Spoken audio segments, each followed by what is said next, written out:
Right after my rebirth, I immediately had the driver bring the most expensive car to pick me up from school. All because that green tea bastard, just to end up with my childhood friend, had dropped hints to make the other students think I was the only poor kid in the whole school.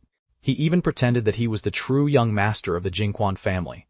So, when he approached me once again after school and said that if I didn't have a ride, I could head back in his family's luxury car, a limited edition global Rolls-Royce, pulled up right at the school gate. Amidst the gasps of awe from the crowd, the driver got out of the car and walked straight up to me. He spoke respectfully. "Young master, the master sent me to take you home." Understood. Seeing that the car was mine, the other male students were completely stunned. Ethan! How could it be Ethan? What exactly is Ethan's background? How could his family possibly drive such a ridiculously luxury car? Tyler, you're close with Ethan. Do you know what his family's situation actually is? At this moment, Tyler Evans only felt a burning pain spreading across half his face, as if someone had just slapped him invisibly and brutally across the face. A global limited edition Rolls-Royce. How much money would it even take to afford one? Tyler clenched his fists in secret. By now, I had already gotten into the car. Catching a glimpse in the rearview mirror, I saw Tyler's dad driving the Evans family Porsche to pick Tyler up. But with my car serving as the appetizer just now, this Porsche didn't even stand a chance. Seeing how out of character I was acting, the driver couldn't help but ask, "Young master, didn't you always dislike keeping a high profile?" "I've changed my mind. Starting today, I want to be picked up and dropped off by car every single day. The higher the profile, the better. Ideally, a different car every day." Hearing my request, the driver was absolutely thrilled. "Young master, you should have done this long ago. I was the absolute treasure of the Wright family. Pampered by everyone in the household from a young age, they were afraid I'd break if held too tightly, or melt if left in the mouth. I was originally supposed to go abroad, but because of the marriage arrangement with the Vance family, I came to Linching High School instead, to foster feelings with the young lady of the Vance family." I looked at Uncle Lee. "Is there a dinner gathering tonight?" "Yes, it's regarding your marriage to Miss Vance." "Great." I clearly remembered that during this dinner in my past life, my parents had actually wanted to call off the engagement, but Chloe Vance's mother was hell-bent on having her daughter marry into my family. Chloe was reluctant in every possible way, but she couldn't override her mother's wishes. After all, the Vance family was already on the brink of collapse. Without the Wright family's help, the Vance family would go bankrupt within half a year. In my past life, my heart softened. I couldn't bear to see the family of the childhood friend I secretly loved fall into ruin. So, I readily agreed to marry Chloe right after graduation. But in this lifetime, I won't be that foolish ever again. Soon, the car stopped at the entrance of the Four Seasons Hotel. I got out of the car and immediately spotted Chloe, who had just arrived at the entrance. Outside the hotel, Chloe had deliberately waited around for me, only after seeing me walk toward her. Did she speak coldly? "Ethan, I'm warning you, I don't like you, and I will never marry you." "Me neither." As soon as those words left my mouth, Chloe's brow furrowed tightly. The little crush I used to have on her back then, it wasn't like she couldn't tell. Even a fool knew I was secretly in love with her. But since I never confessed, she never planned to expose it either. Anyway, she had zero interest in me. Yet at this moment, I actually said I didn't like her and didn't want to marry her. Chloe gave a cold sneer, assuming that after being rejected, my pride was just acting up. Inside the VIP private dining room, both of my parents were already seated. And as for the Vance family, since Mr. Vance had passed away early, Mrs. Vance was the only one representing them. The moment Chloe and I walked into the private room, Mrs. Vance stepped forward and affectionately grabbed my hand. "Ethan, look at you. You've gotten thinner after not seeing you for a few days. But you've become even handsomer." I remembered all too well that Mrs. Vance was always calculating. Back then, after I married Chloe, Mrs. Vance plotted to take my wealth. Long before Chloe and I even got married, she had already been scheming to plot against our marital assets. Later on, Mrs. Vance relied entirely on the money I brought into the Vance family to live out her remaining years in luxury. She even dressed up glamorously to attend Chloe and Tyler's wedding later on. Looking at Mrs. Vance's sycophantic expression, I pulled my hand back. "Auntie Vance, I've actually gained 10 pounds since last time. Let's just get straight to business today." Seeing my cold attitude, Mrs. Vance couldn't help but feel a bit embarrassed. Standing beside her, Chloe felt rather displeased. Ethan, how can you speak to my mother like that? I'm just telling the truth. Chloe, what's there to be so anxious about? Faced with my dismissive response, Chloe let out a cold sneer. Ethan, put away your young master attitude. I know you look down on our Vance family, and that our Vance family is punching above our weight. If you don't want to marry me, you can just say it clearly. Mrs. Vance angrily slapped Chloe's arm. Chloe, you child, what kind of nonsense are you talking? Their family was currently facing a decline. If they lost the right family, how could just a mother and daughter alone revitalize the Vance family? Chloe made no effort to hide her resentful emotions. Mom, don't stop me. Everything I said is the truth. Sure enough, my parents' expressions shifted with anger. If, just moments ago, they were still maintaining basic social etiquette, now they couldn't even force a smile if they tried. So it turns out, Chloe had always viewed their son this way. It seems your daughter doesn't want to marry my son either. I think we should just call this marriage off. Mr. Wright, Brother Wright, this is just Chloe being immature. Please don't be angry. I'll make Chloe properly apologize to Ethan. Besides, hasn't Ethan always really liked Chloe? These two kids must just be having a little lover's quarrel. Ethan, isn't that right?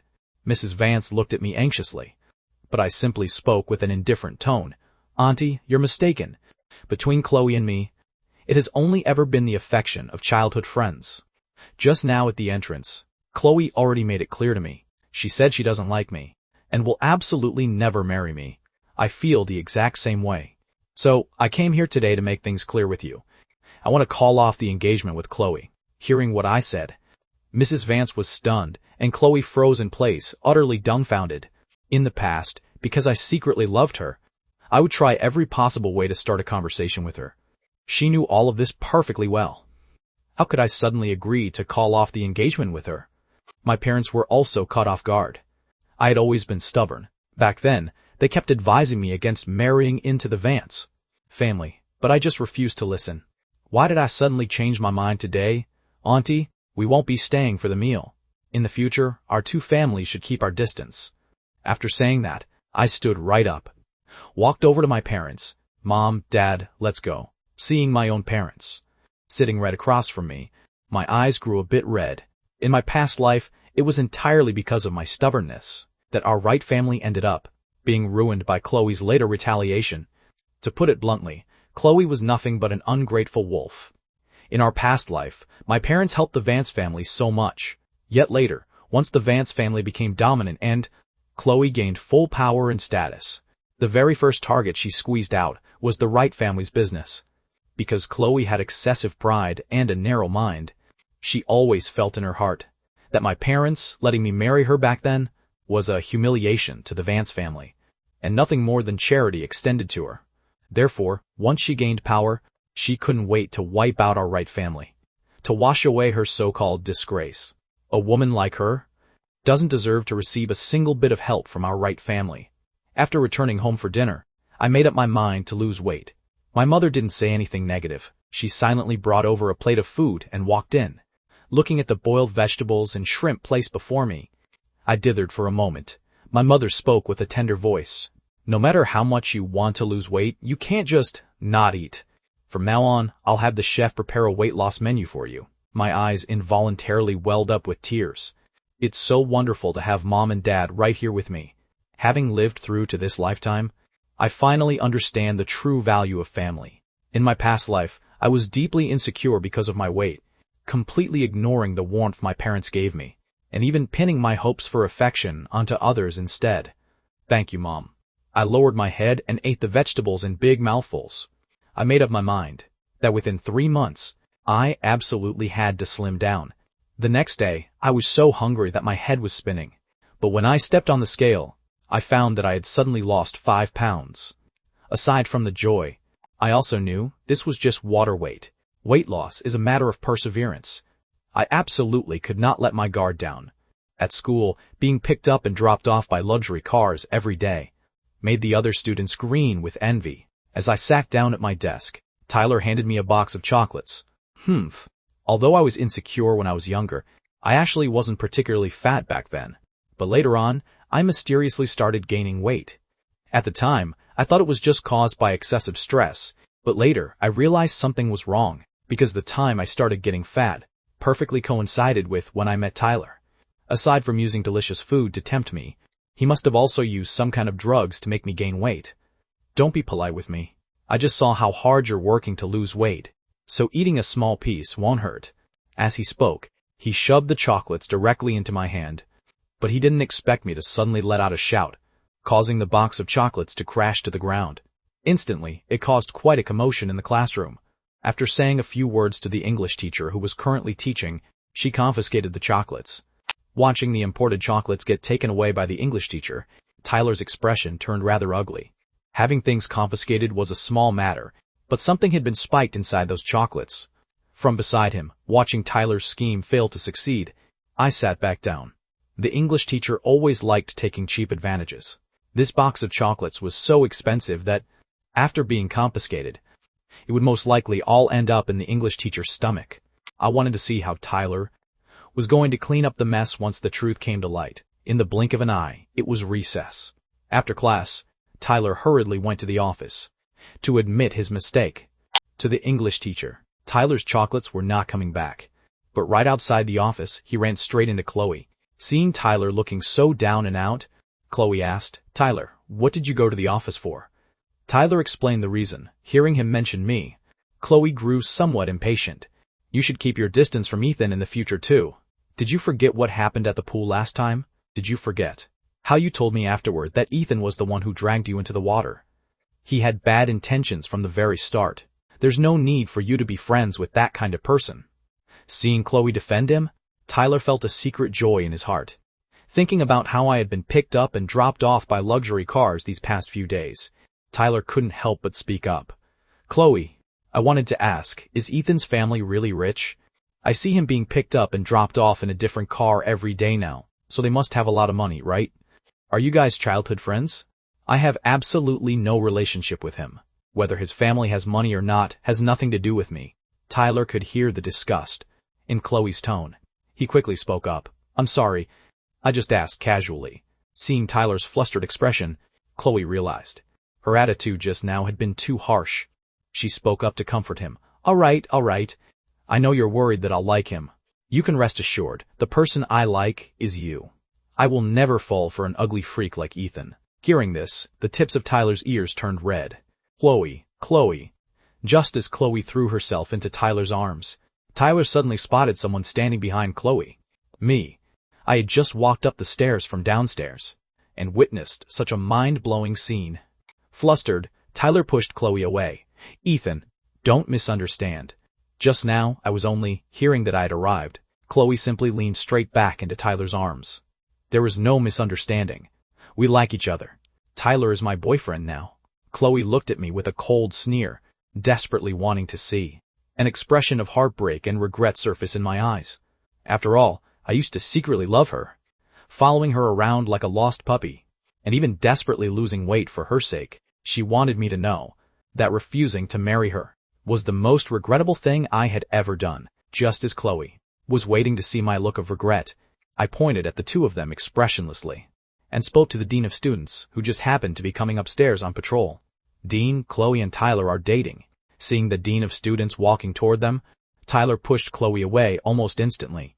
After seeing Tyler and Chloe, these two supposed model students, hugging each other, the dean's expression instantly turned stern. "You two, follow me to the office." Chloe and Tyler were taken away by the dean. Before leaving, Chloe gave me a vicious glare. I was completely indifferent to Chloe's childish behavior just now. The current Chloe could not cause me any harm at all. After class, Tyler returned to the classroom utterly dejected. The other students gathered around Tyler, asking him what had happened, but Tyler only stared at me with resentment and anger. Inside the classroom, Chloe rushed in furiously and grabbed my arm. "Get over here." Chloe's grip was very strong, practically dragging me out. Just as I was thinking about how to make Chloe embarrass herself a second time, a fair arm suddenly extended in front of my eyes and pinned down Chloe's hand. "Let go." This voice sounded so familiar, as if I had heard it right when I was reborn. Seeing that the person who came was Natalie Vance, Chloe snapped, You want to stick up for Ethan too?" Chloe tried to shake off Natalie's hand, But Natalie stood there completely motionless, making it impossible for Chloe to break free without even exerting much effort. Seeing that she couldn't even shake off Natalie, Chloe's face turned sullen. Out of the corner of her eye, she noticed Tyler sitting on a chair not far away. Naturally, Chloe could not bear looking so pathetic in front of the boy she liked. Catching her opponent off guard, she launched a kick straight at Natalie. Natalie was caught unprepared, losing her balance and slamming into the desk behind her. I immediately shouted out toward the hallway, "Teacher, Chloe is hitting people." "Ethan, shut the hell up." Chloe's expression turned ugly, but it was already too late. Hearing the noise, the homeroom teacher walked over and saw Natalie clutching her lower abdomen, her face completely pale, while Chloe was still pointing at my nose with a furious expression. The homeroom teacher was at the end of her rope. "Chloe, how many times are you going to cause a scene in one day? That's enough. Had your parents come to school after classes today?" Soon, Chloe was taken away by the homeroom teacher. I turned to look at the pale-faced Natalie.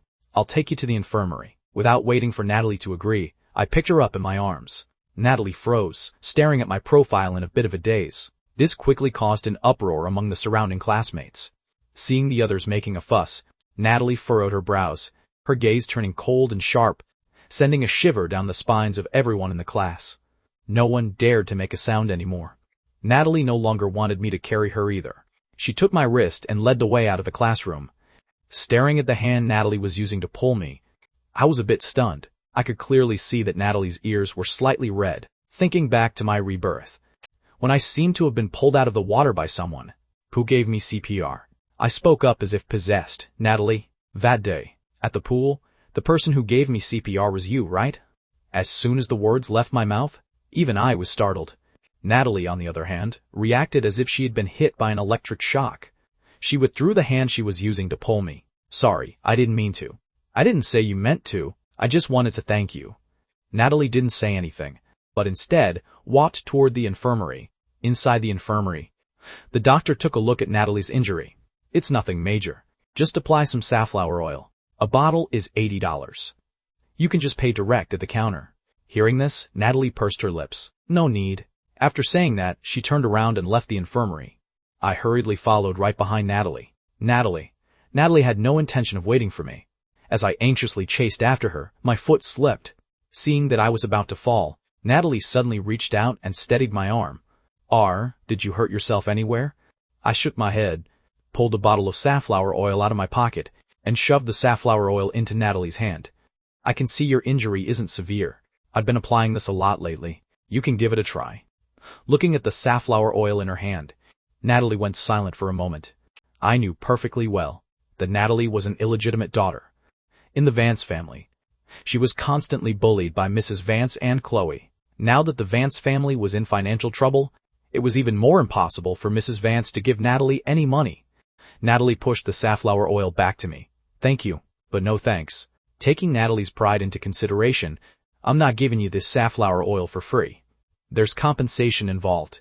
Hearing about compensation, Natalie paused her footsteps. "I know you're short on cash in the Vance family. Plus, you saved me. I'm planning to make a deal with you." "What deal?" "You know I'm trying to lose weight. If you help me lose weight, how about I give you $500 a month?" Hearing this, Natalie frowned. "I'm not worth that much. Of course, I'll only pay you if there are actual results." I pulled a few red $100 bills out of my pocket and placed them in Natalie's hand along with the safflower oil. "This is your reward for this week. Consider it my, Ethan's, thank you gift to you. Every day during lunch break and afternoon recess exercises, you wait for me." Before waiting for Natalie to agree, the class bell had already rung. I pulled Natalie and started walking toward the classroom. "Hurry, class is starting." By the time I returned to Class A, I found that the teacher hadn't arrived yet. But as for my desk and chair, they had been pushed over by someone at some point, and my books and everything inside my backpack were scattered all over the floor. Seeing this scene, my eyes darkened. Meanwhile, inside the classroom, everyone was looking at me. "Show yourselves, who did this?" As soon as the words left my mouth, not a single person around me responded. Kevin Joe spoke up with a haughty air. "Who knows? Maybe it was blown over by the wind. But then again, some snitches deserve to be punished." Looking at Kevin's attitude, I knew it must have been his doing, because Kevin had always sided with Tyler. I let out a cold laugh. walked straight forward, and forcefully flipped Kevin's desk over. Kevin jumped up from his chair in fright. "Ethan, are you insane?" Finally, I kicked down Kevin's chair. Instantly, Kevin's screams echoed through the classroom. I glared at him. "Shut the hell up. I'm warning you all. If you don't want your parents to be called in one by one, then don't touch the things on my desk. I, Ethan Wright, am not someone to be messed with." Tyler stood up, acting as if he were taking the moral high ground. "Ethan, you're going too far. We're all classmates. How can you bully your classmate like this?" "Shut up. You're the one who broke the rules by secretly dating. Yet you put on this pathetic act and let your friends stick their necks out for you. If I report today's matter to the teacher, they'll end up getting a demerit because of you. Is that how you treat your friends?" Tyler's face instantly turned ugly. My piece of moral kidnapping had pinned him directly to the pillar of shame. Seeing Tyler speechless, Kevin stood in front of him once again to defend him. "Ethan, stop talking total nonsense. We just didn't like the sight of you. It has absolutely nothing to do with Tyler." "Oh, really? Then you're admitting that you pushed my desk over. Today you dare to push my desk over, and tomorrow you'll dare to cause me physical harm. I think I shouldn't just call the teacher. I should call the police too." Hearing that I was going to call the police, Kevin's face instantly turned pale. Seeing that I was about to walk out, he stepped forward and grabbed my arm. "Ethan, stop right there." Outside the door, the Chinese teacher had already walked in, and just happened to see Kevin pulling at me. "Ethan, look at this." With this pull from Kevin, he dragged me right into the desk that was knocked over on the side. Seeing me fall, the Chinese teacher hurried forward to help me up. "Ethan, are you all right?" With a pale face, I shook my head. "Teacher, I'm fine. What on earth is going on here? Why is the classroom a total mess like this?" Kevin and the others stood to the side, their entire bodies stiff. They didn't dare to speak, only staring tensely at me, waiting for my answer. I glanced at Kevin and his crew. Knowing that my goal had already been achieved, we just had a little misunderstanding during recess, but we've already settled it, right? Hearing that I actually didn't report them, Kevin and the others were completely stunned. The Chinese teacher obviously didn't believe it, but she still helped me up anyway. "It's fine, as long as the little misunderstanding is resolved. Don't let me find out that someone is taking deliberate revenge." As she spoke, the Chinese teacher actually looked toward Tyler. The matter of Tyler and Chloe dating had already spread all over the teacher's office. This look from the Chinese teacher made Tyler feel extremely uncomfortable. After class, Tyler proactively saw me out while I was going for a run. With a guilty expression, he put his arm around my shoulder. "Ethan, when Kevin and the others were bullying you, I tried to talk them out of it. But I couldn't stop them. I'm sorry, you didn't get hurt just now, did you?" I looked at him coldly. "Does this have anything to do with you?" After saying that, I was about to leave. Panicking, Tyler ran in front of me. "Ethan, I've already admitted my mistake, so just forgive me. We are best friends after all. I know it's because Chloe confessed her feelings to me that you got upset, which is why you snitched to the teacher. But when it comes to feelings, you can't force things." Tyler deliberately raised his voice a bit, ensuring all the students around the hallway heard it. I looked at the expressions of the people around who were eager for gossip and smiled faintly. "You mean Chloe? She's just something I didn't want anymore. If you like her, she's all yours." Leaving those words behind, I brushed right past Tyler's shoulder. He froze for a moment. What did I mean by something I didn't want? At this moment, Chloe walked out of the office with a gloomy expression. She had been forced to stand as punishment by the homeroom teacher for a whole class period, and they had even deducted her credit points. "Ethan," Chloe growled under her breath. I stopped my footsteps. I watched as Chloe grabbed Tyler's arm in one swift motion. "Starting today, Tyler is Chloe Vance's, boyfriend. Nobody even think about tearing us apart." I turned back to glance at Tyler, sneering in my heart. In my past life, Chloe loved Tyler deeply for many years, but that was simply because she couldn't have him during her youth. As the saying goes, the thing you can't obtain in your youth will trap you for a lifetime. But once you actually obtain it in your youth, it might not turn out to be all that perfect, especially since the Vance family was about to go bankrupt, and Tyler was nothing more than a driver's son. What the two of them would have to face in the future went far beyond just Tyler's lies. Their ending could easily be foreseen. Ignoring them, I turned and walked away. In the afternoon, right after the last period ended, I went to wait for Natalie at the door of Class F. At the same time, I also saw Mrs. Vance rushing into the school in a furious rage. A crowd of onlookers had gathered outside the office. Even from the front of Class F, I could still hear the crisp sound of a slap echoing out from inside the office. Mrs. Vance's shrill voice pierced into everyone's ears. "Chloe Vance, you don't care about your reputation, but I still care about mine. Who allowed you to start dating?" Chloe was now Mrs. Vance's only hope. If Chloe's dating affected her studies, the Vance family would be truly finished. Especially at a critical juncture like this, Chloe had actually fallen for a boy other than me. Aside from the Wright family, who else at this critical moment could possibly help their Vance family? At this moment, Natalie's clear voice drifted into my ears. "Ethan." As soon as I turned around, I saw Natalie standing right in front of me. "Let's go. Let's head to the pool. With your current body shape, the effect of running to lose weight is just average, and it will also damage your knees. Swimming is more suitable for you. Then let's go to my house. My house has a pool." I suddenly extended this invitation. Natalie froze for a moment. "Don't worry, I'll cover the transportation fee." I shoved a $50 bill into Natalie's hand. Natalie looked at the $50 bill in her hand and said nothing, but instead shoved the money back to me. "I've already received the payment. Since I promised to help you lose weight, I won't accept extra money from you." Seeing this, I didn't push the matter either. The two of us walked one after the other to the school gate. Suddenly, a luxury car impressively appeared right in front of Natalie and me. The driver proactively opened the car door for Natalie. Natalie got into the car with a bit of restraint. I followed closely behind her. Looking at Natalie's uneasy expression, I spoke with a smile. "Don't be nervous. My parents are very nice and kind. They just dislike Chloe, that's all." Natalie didn't say anything. Soon, the car arrived at the Wright family villa. Just as Natalie and I stepped through the front door, the aroma of food inside the house drifted out along the hallway. I proactively suggested, "Let's eat first. That way, we'll have the energy to exercise." "No need," my mother's voice interrupted Natalie's long deliberated refusal. "Ethan, hurry up and change your shoes to eat." When my mother walked over to the foyer, she finally spotted Natalie standing beside me. "Natalie?" My father also came down from the second floor. Seeing Natalie return together with me, he couldn't help but feel bewildered. Didn't his son absolutely despise people from the Vance family? How did he end up getting so close to Natalie Vance? "Mom, Dad, Natalie came over to help me lose weight. From now on, prepare an extra set of utensils every night."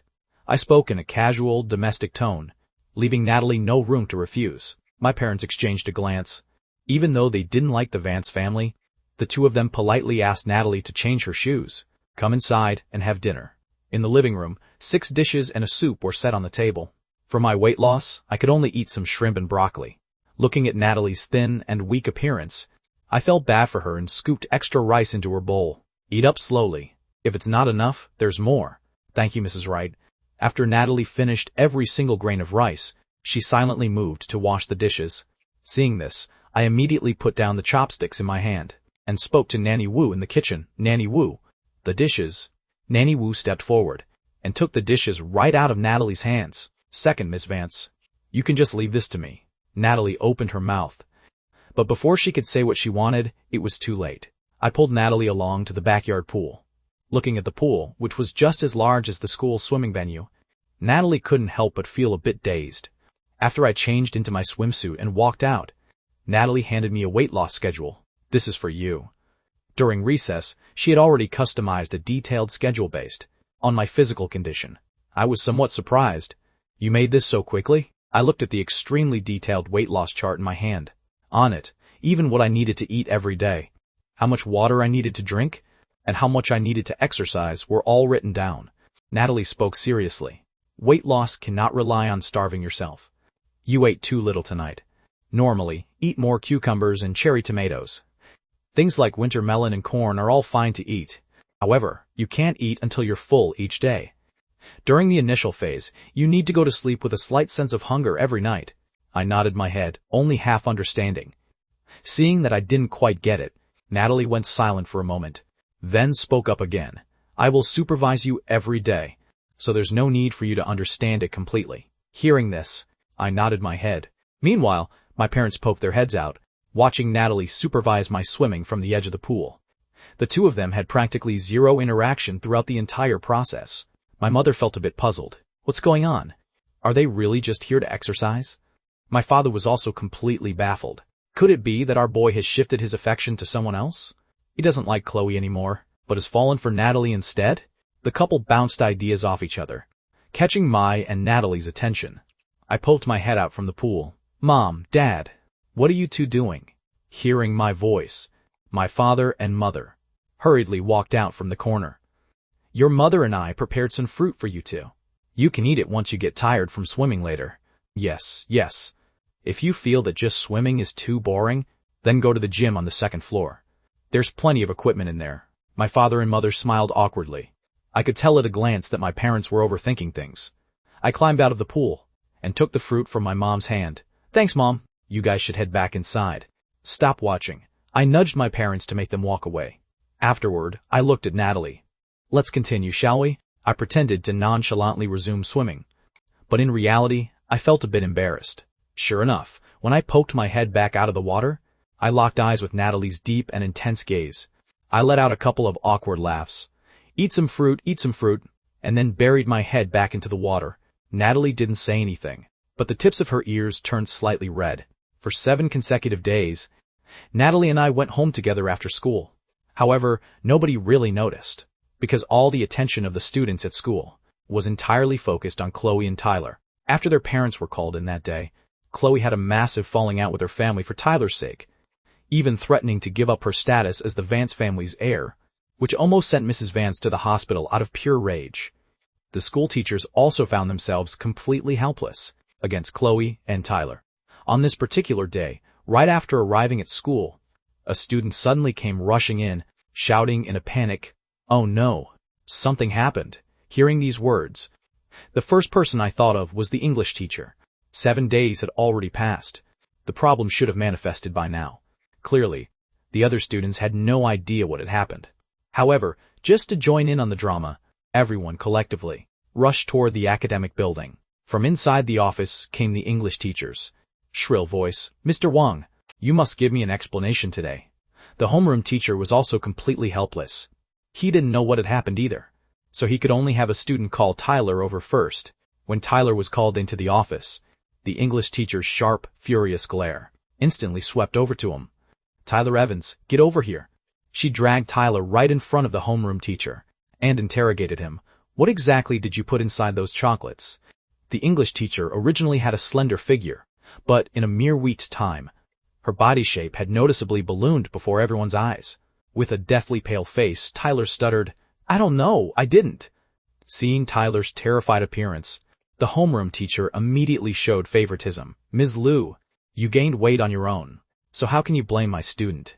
Could my student possibly drug you to harm you? I've been losing weight these past few days. Aside from eating that box of chocolates every day, I only drank tea.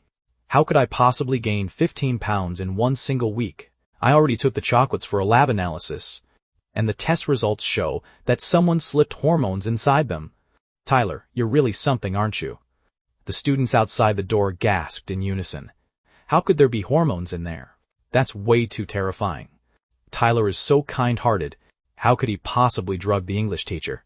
The students were hearing such explosive gossip for the very first time, and because of this, the homeroom teacher's face turned completely dark. As he looked at the conclusion written on the lab report, he pulled Tyler over with a hard yank. "Tyler, is this true? Did you really do this?" Tyler's face turned deathly pale. He never expected that a single box of chocolates could escalate things to such a severe and dangerous point.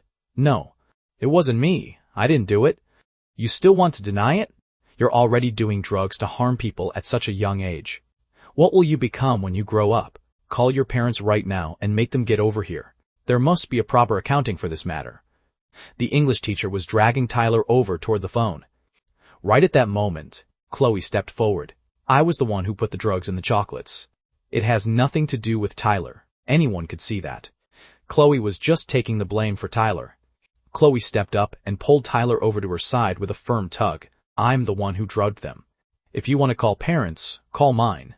Just like that, Chloe's parents were called in for her.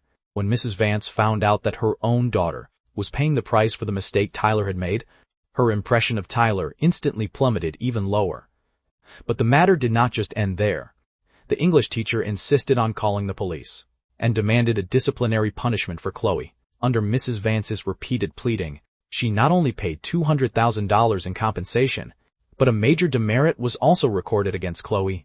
At such a critical time as junior year, what did getting a major demerit mean? It meant that Chloe might completely miss out on the top-tier university she had always dreamed of attending.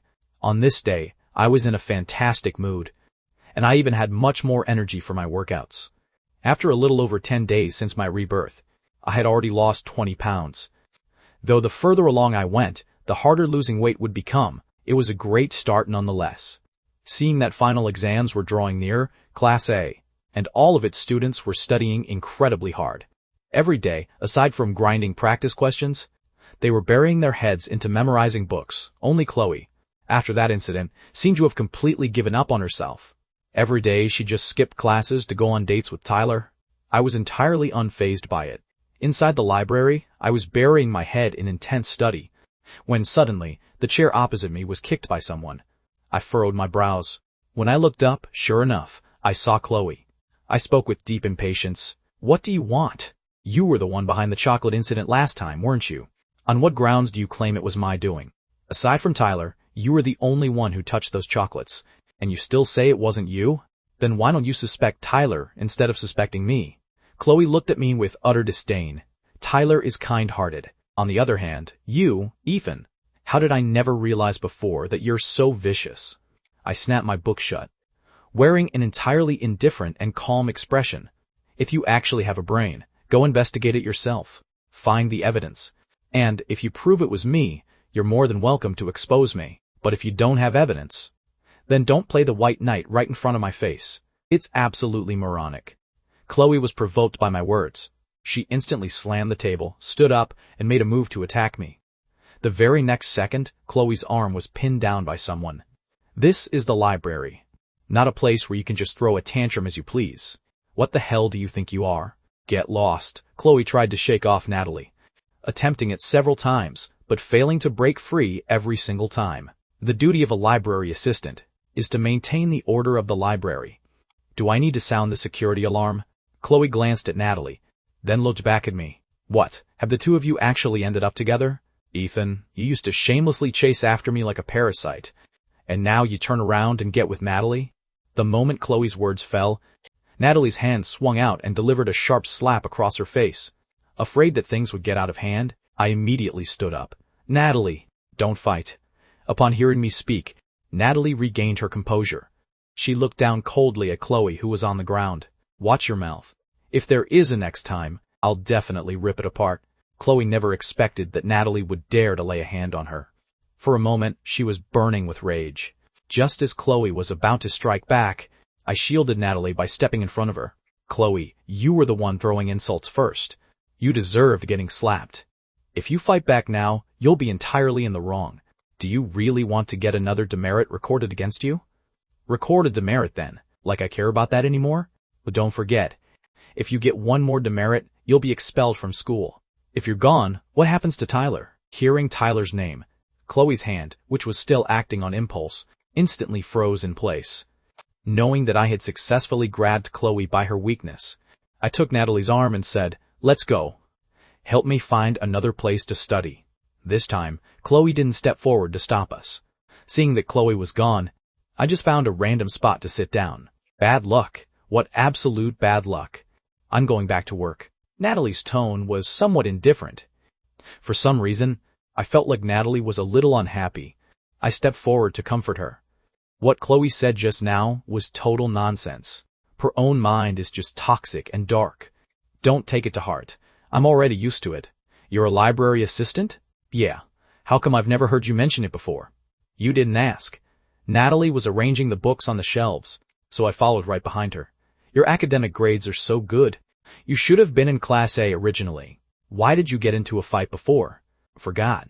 Natalie wore an expression that showed she wasn't willing to talk much about it. I let out an awkward smile from beside her, doing just enough to prevent the atmosphere between us from becoming too stiff. Watching Natalie laboring to arrange the books, and remembering how difficult her life was in the Vance family, I thought it over and then spoke up. "Natalie, I know you're great at studying. Could you do me a favor? Say it.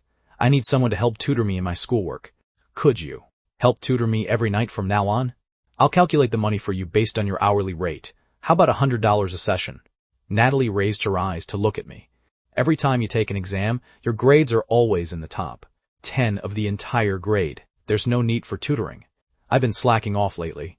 My practice test scores are a total train wreck, let alone top 10 in the grade.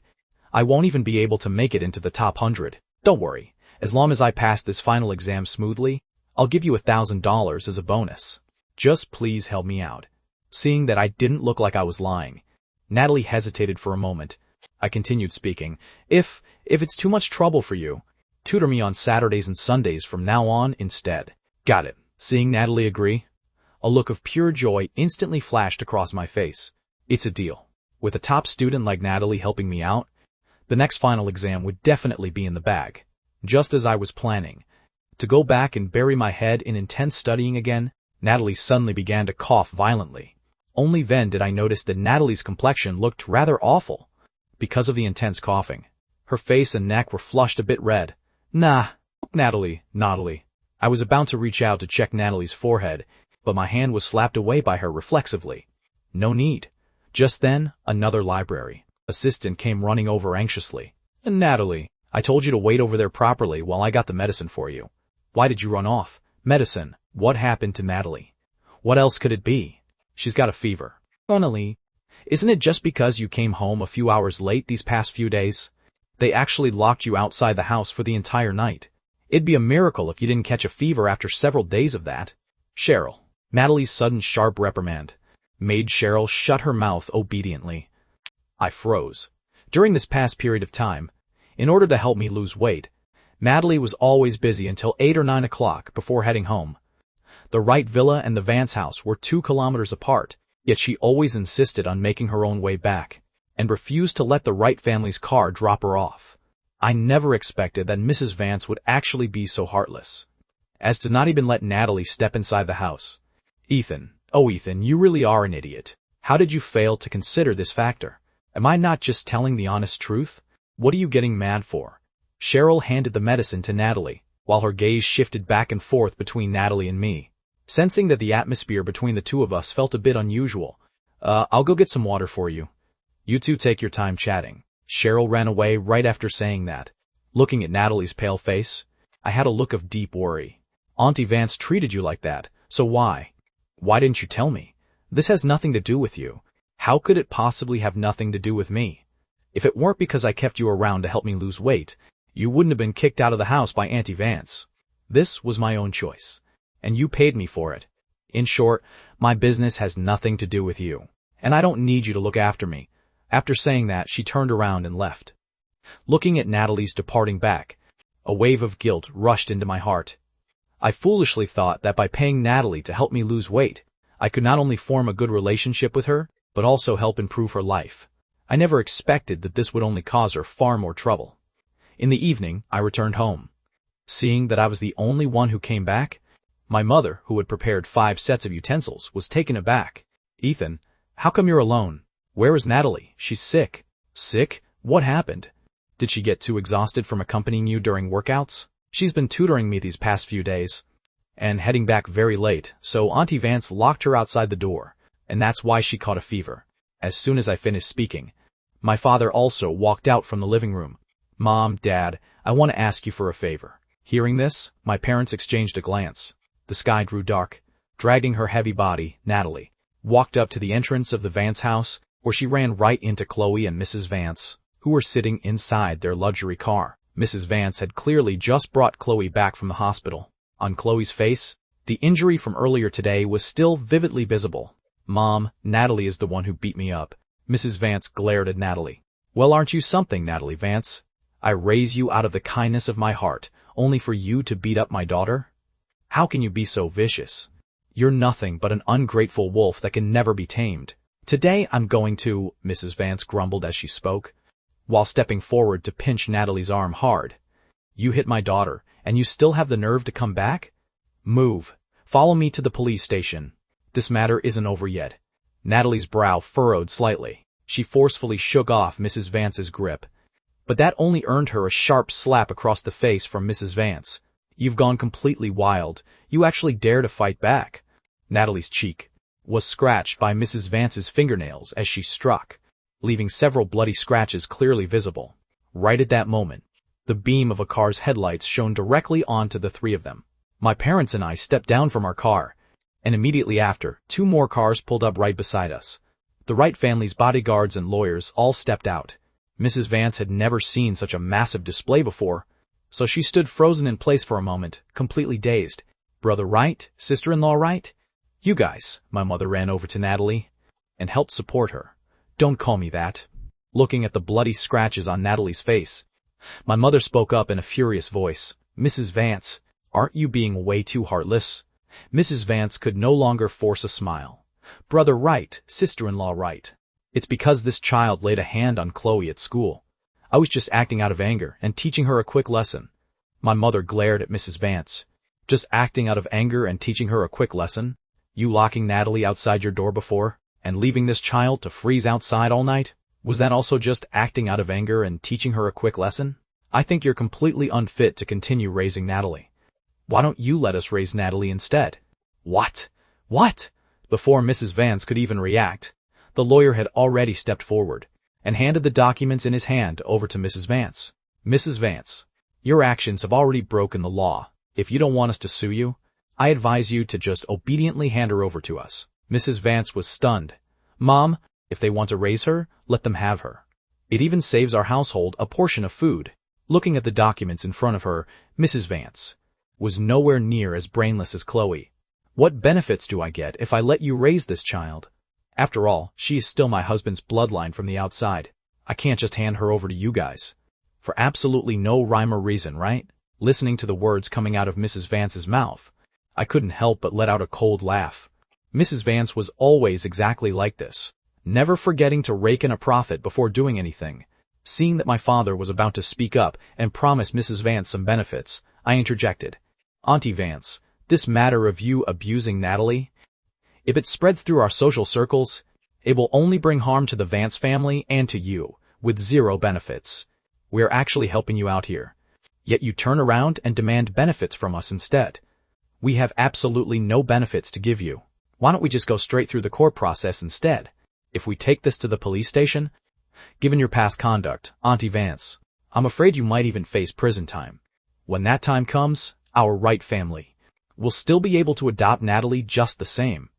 Hearing my words, Mrs. Vance's face turned a few shades paler. "Mom, just sign it. I don't want to see her face anyway." Mrs. Vance felt the exact same way, but the thought of giving someone away for free without snagging any benefits left a deeply bitter taste in her mouth. Seeing how Mrs. Vance was hesitating and indecisive, I spoke up. "Mom, Dad, let's stop playing the good guys here. We wanted to help her out of respect for our past relationship. But since she's unwilling herself, then let's just go straight to the police station.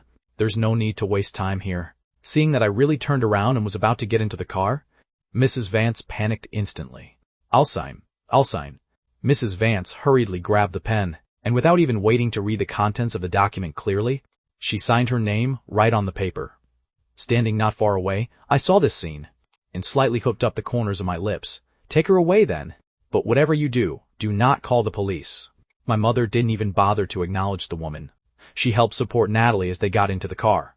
Seeing that Natalie was burning with a severe fever and had just taken a heavy slap from Mrs. Vance, she had now fallen into a semi-conscious state. I said with deep concern, "Mom, Natalie's fever is way too high. We should rush her to the hospital first." "Right, to the hospital. Leo, hurry up and drive to the hospital." Late at night, inside the hospital ward, my mother and father went ahead to handle the hospitalization procedures first. I stayed behind, keeping watch right by Natalie's hospital bed. Natalie's fever had already spiked to 102 degrees. That slap she took was anything but light. Not only was her face swollen and red, but 3 distinct bloody scratches had also appeared. Only after the doctor gave her some basic treatment did that half of her face finally start to look a bit better. In her hazy and semi-conscious state, Natalie suddenly reached out and gripped a well-defined hand. This hand felt cool and comfortable, seemingly dispelling the burning heat inside her body. Abruptly, Natalie snapped her eyes open. I was caught off guard and startled by her sudden awakening. "You're awake?" Seeing that Natalie didn't say anything, I reached out and touched her forehead. Finding that it was still burning hot, "Your fever is really high. You're in the hospital right now. My parents just went to handle the admission paperwork for you. First thing tomorrow morning, we can go home." Hearing the word home, Natalie's eyes dimmed a bit. I continued speaking. "Back to my house. You never have to go back to the Vance house ever again." Hearing this, Natalie froze. Clearly, she was utterly muddled from the fever right now, and her consciousness wasn't fully lucid yet. Regarding what had just transpired outside the Vance house entrance, she had absolutely no memory of it. At this moment, my parents walked into the ward. Seeing that Natalie was awake, my mother stepped forward and spoke with a tender voice. "Natalie, rest up properly here in the hospital. First thing tomorrow morning, your Uncle Wright and I will take you home. I've already requested a leave of absence from school for you. You can go back to classes once you're fully recovered." Natalie's eyes turned a bit red. "Thank you, Auntie. It's nothing. From now on, we are a family." My mother gently patted Natalie's head. "Mom, Dad, you two head back first. It's fine with just me staying here. Tomorrow morning, I can head straight to school on the way." My mother glanced at me, then looked back at the frail Natalie. She probably also felt that leaving Natalie all by herself in the ward wasn't quite right. So, she agreed to it. My father felt a bit worried. "How about I hire a caregiver to accompany you?" "No need. Dad, it's just for one single night. Just remember to have Uncle Leo pick us up tomorrow morning." Seeing how persistent I was, my father couldn't win the argument and could only agree. Once my parents left, I comforted Natalie on the hospital bed. "Get some rest early. In the future, you won't have to work hard at a part-time job. You won't have to miss out on dinner, and you will never be kicked out of the house again. Starting today, we are your family." Lulled by my gentle voice, Natalie drifted off to sleep. Natalie's lips pursed slightly. It was a peaceful night of sleep. In the morning, my father had the driver come early to pick Natalie up and bring her to our house. The central hospital wasn't far from Lincheng High School, so I simply walked to school.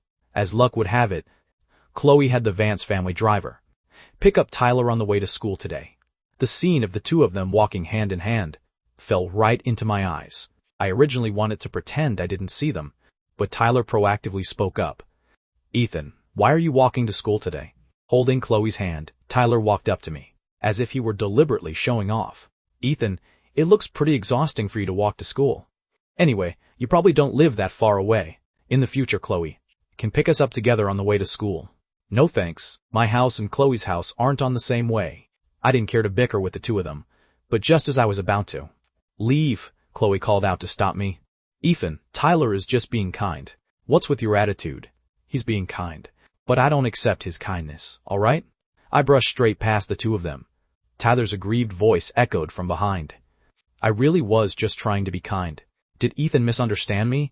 I should go over and explain it clearly to him." "You're Chloe Vance's boyfriend. You don't need to explain anything to anyone. But after all, I'm the one who snatched the person Ethan likes. Tyler, you're just way too kind-hearted. For a vicious man like Ethan, you don't need to feel guilty toward him at all." Listening to the dialogue between Chloe and Tyler, I only felt completely disgusted to the extreme. Finally, I stopped my footsteps, turned back, and walked straight up to the two of them again. Under the watchful eyes of the crowd, I pulled the water bottle out of my backpack and splashed the water directly onto Tyler's face. Seeing Tyler being bullied, Chloe instantly yelled out in fury, "Ethan, what do you think you're doing? Now you don't have to feel guilty anymore." After saying that, I turned around and walked away. Chloe originally wanted to lash out, but the security guard at the school gate happened to walk out right then. The incident of me splashing water on Tyler at the school gate instantly became a hot topic throughout the school. Even the way my classmates looked at me in the classroom carried a few hints of abnormality. However, with final exams drawing near, nobody wanted to cause trouble. The coursework for junior year was already heavy enough, so this matter was ultimately treated by everyone as a fun piece of gossip for recess. There were only 3 days left before the finals. During lunch break, the atmosphere in the classroom was incredibly tense. Ever since Natalie moved into the Wright house, her mental state had become exceptionally good. Even her academic performance on monthly tests was remarkably outstanding. In the past, Natalie was already in the top 5 of the entire grade, but now she was firmly seated in the #1 spot. With Natalie's help, My grades had also stabilized within the top 10 of the grade. In the classroom, rumors about the Vance family kept spreading. The news that the Vance family was on the verge of bankruptcy could no longer be hidden. Have you guys heard? The Vance family is about to go bankrupt. You're talking nonsense, right? How could the Vance family possibly go bankrupt? The Vance family is a prominent household here in Lincheng. It's true, I heard my dad say, that before Chloe's dad died, he racked up a lot of external debt. The Vance family business has been struggling, so they actually ran out of money a long time ago. At this moment, Tyler happened to walk into the classroom. Lately, he and Chloe had been constantly slipping out of the school gate. Dating and skipping classes had already become a regular routine for them. Hey, seeing Tyler enter the classroom, Kevin immediately stepped forward to gossip. Tyler, did you know Miss Vance's family is about to go bankrupt? Bankrupt? Stop playing around. Chloe just took me to a dealership to look at cars. She said when I turn 18 next year, she's going to buy me a Mercedes. If they were about to go bankrupt, could she just casually give me a car? That's what I thought. How could a massive family business like the Vances go bankrupt? In no time at all. The surrounding people cast envious glances. At Tyler again? Once they heard that Chloe was going to buy Tyler a car, they all started crowding around him. I felt like my ears couldn't get any peace, so I grabbed my test sheets and walked right out of the classroom door. Ethan has been picked up and dropped off by luxury cars lately. I have no idea where he got so much money to change into so many different luxury cars. Isn't he a low-income student? Could it be that his family is actually incredibly rich? Probably not. If he isn't the low-income student, then who is that low-income student in our grade? Hearing the others gossiping, Tyler was terrified that everyone would start suspecting him. He put on a calm front and spoke up. I heard that Ethan's dad is a driver for some wealthy family. Lately, his dad's boss went on a business trip, which is why he gets to be picked up in luxury cars. Oh, so that's how it is. I was wondering why Ethan used to walk to school, yet suddenly had luxury cars picking him up. Turns out his dad is using the boss's car to pick up his kid. And here I thought Ethan was some kind of big shot. Turns out it was all a fake act. Looking at how the other students turned up their noses at me, Tyler felt a bit panicky inside. I absolutely cannot let anyone find out that I am the only low-income student in the entire junior year. Otherwise, the whole image I painstakingly built up at school will be completely ruined. In the reading corner on the floor, I was seriously working through practice questions when a carton of milk suddenly appeared in front of my eyes. I looked up and realized the person who came was Natalie. Mrs. Wright asked me to bring this to you. I naturally took the milk. When did my mom give this to you? How come I didn't know about it? Ever since Natalie came to live at my house. She went to and from school together with me every day. I clearly remembered that Natalie and I left the house together today. How could my mom have given Natalie milk to pass on to me? Very quickly, I guessed that this was bought by Natalie with her own saved money. I hadn't eaten lunch, so my stomach was already growling at this moment. I looked at the carton of milk with a bit of conflict. I'm on a diet. Drinking milk for lunch isn't great, is it? Skim milk is fine to drink. Hearing this, I couldn't wait to shove the straw into the milk carton. The sweet, fragrant, milky taste made me feel deeply satisfied. Natalie, your grades are so excellent. Why did you end up in Class F before? If you were in Class A, the two of us could study together during every recess. Natalie remained silent for a moment before speaking. Do you want me to come to Class A? I nodded my head while sipping the milk. Of course. Natalie didn't say anything. Seeing that she went quiet, I thought she didn't want to return to Class A, because she would have to face Chloe. I was just speaking casually. If you don't want to come back to Class A, then don't. I'll try my best. Hearing her, I blinked. I'll try my best to find a way to return to Class A. Really? Yeah, really. Before I even had a chance to celebrate, the bell marking the end of lunch break rang out. Natalie packed up the books in front of me and spoke with a smile. Class is starting. Head back and grind some questions first. I nodded my head. By the time I returned to the classroom, I saw Tyler bragging to the other students again about what expensive gift Chloe had bought for him. When Tyler's gaze landed on me, a clear look of provocation flashed through his eyes. I ignored Tyler. However proud he was right now, that was how much he would regret it in the future. Tyler was solely focused on dating Chloe. He hadn't studied much at all over the past month. It wasn't obvious on regular days, but once the final exams came around, Tyler would realize just how much coursework he had fallen behind on. In a blink of an eye, the final exams arrived 3 days later. Based on the results of the last monthly test, I was assigned to the same exam hall as Natalie, Chloe, and Tyler. This exam was a bit more difficult than the previous monthly tests. I handled it with absolute ease, completing my paper 20 minutes ahead of time. Tyler, however, was nowhere near in such a good state. After the exam was over, I saw that Tyler's face had gone completely pale. Previously, Tyler was considered the class heartthrob, and his academic grades had always been superior. The surrounding classmates were all willing to be friends with Tyler. At this moment, just like usual, everyone brought their own answers to compare test questions with Tyler. If it were any ordinary day, Tyler would patiently compare answers with everyone. But this time, Tyler got up very early. "I'm not feeling very well. I'm going to the restroom." Seeing that Tyler wasn't feeling well, Chloe anxiously stepped forward to ask about his condition. Looking at Tyler's behavior, I knew I had guessed right. On this particular final exam, Tyler had likely performed far from ideal. 3 days later, the final exam results were announced. Natalie shot straight to first place in the entire grade. Under Natalie's tutoring, I also ranked third in the grade. Meanwhile, Tyler, who originally ranked near the top, suddenly dropped well past the top 50 in the grade. Along with him, Chloe's ranking had also fallen back to 20th in the grade. At the podium, the homeroom teacher's gaze landed on Tyler, and her tone turned a few degrees colder.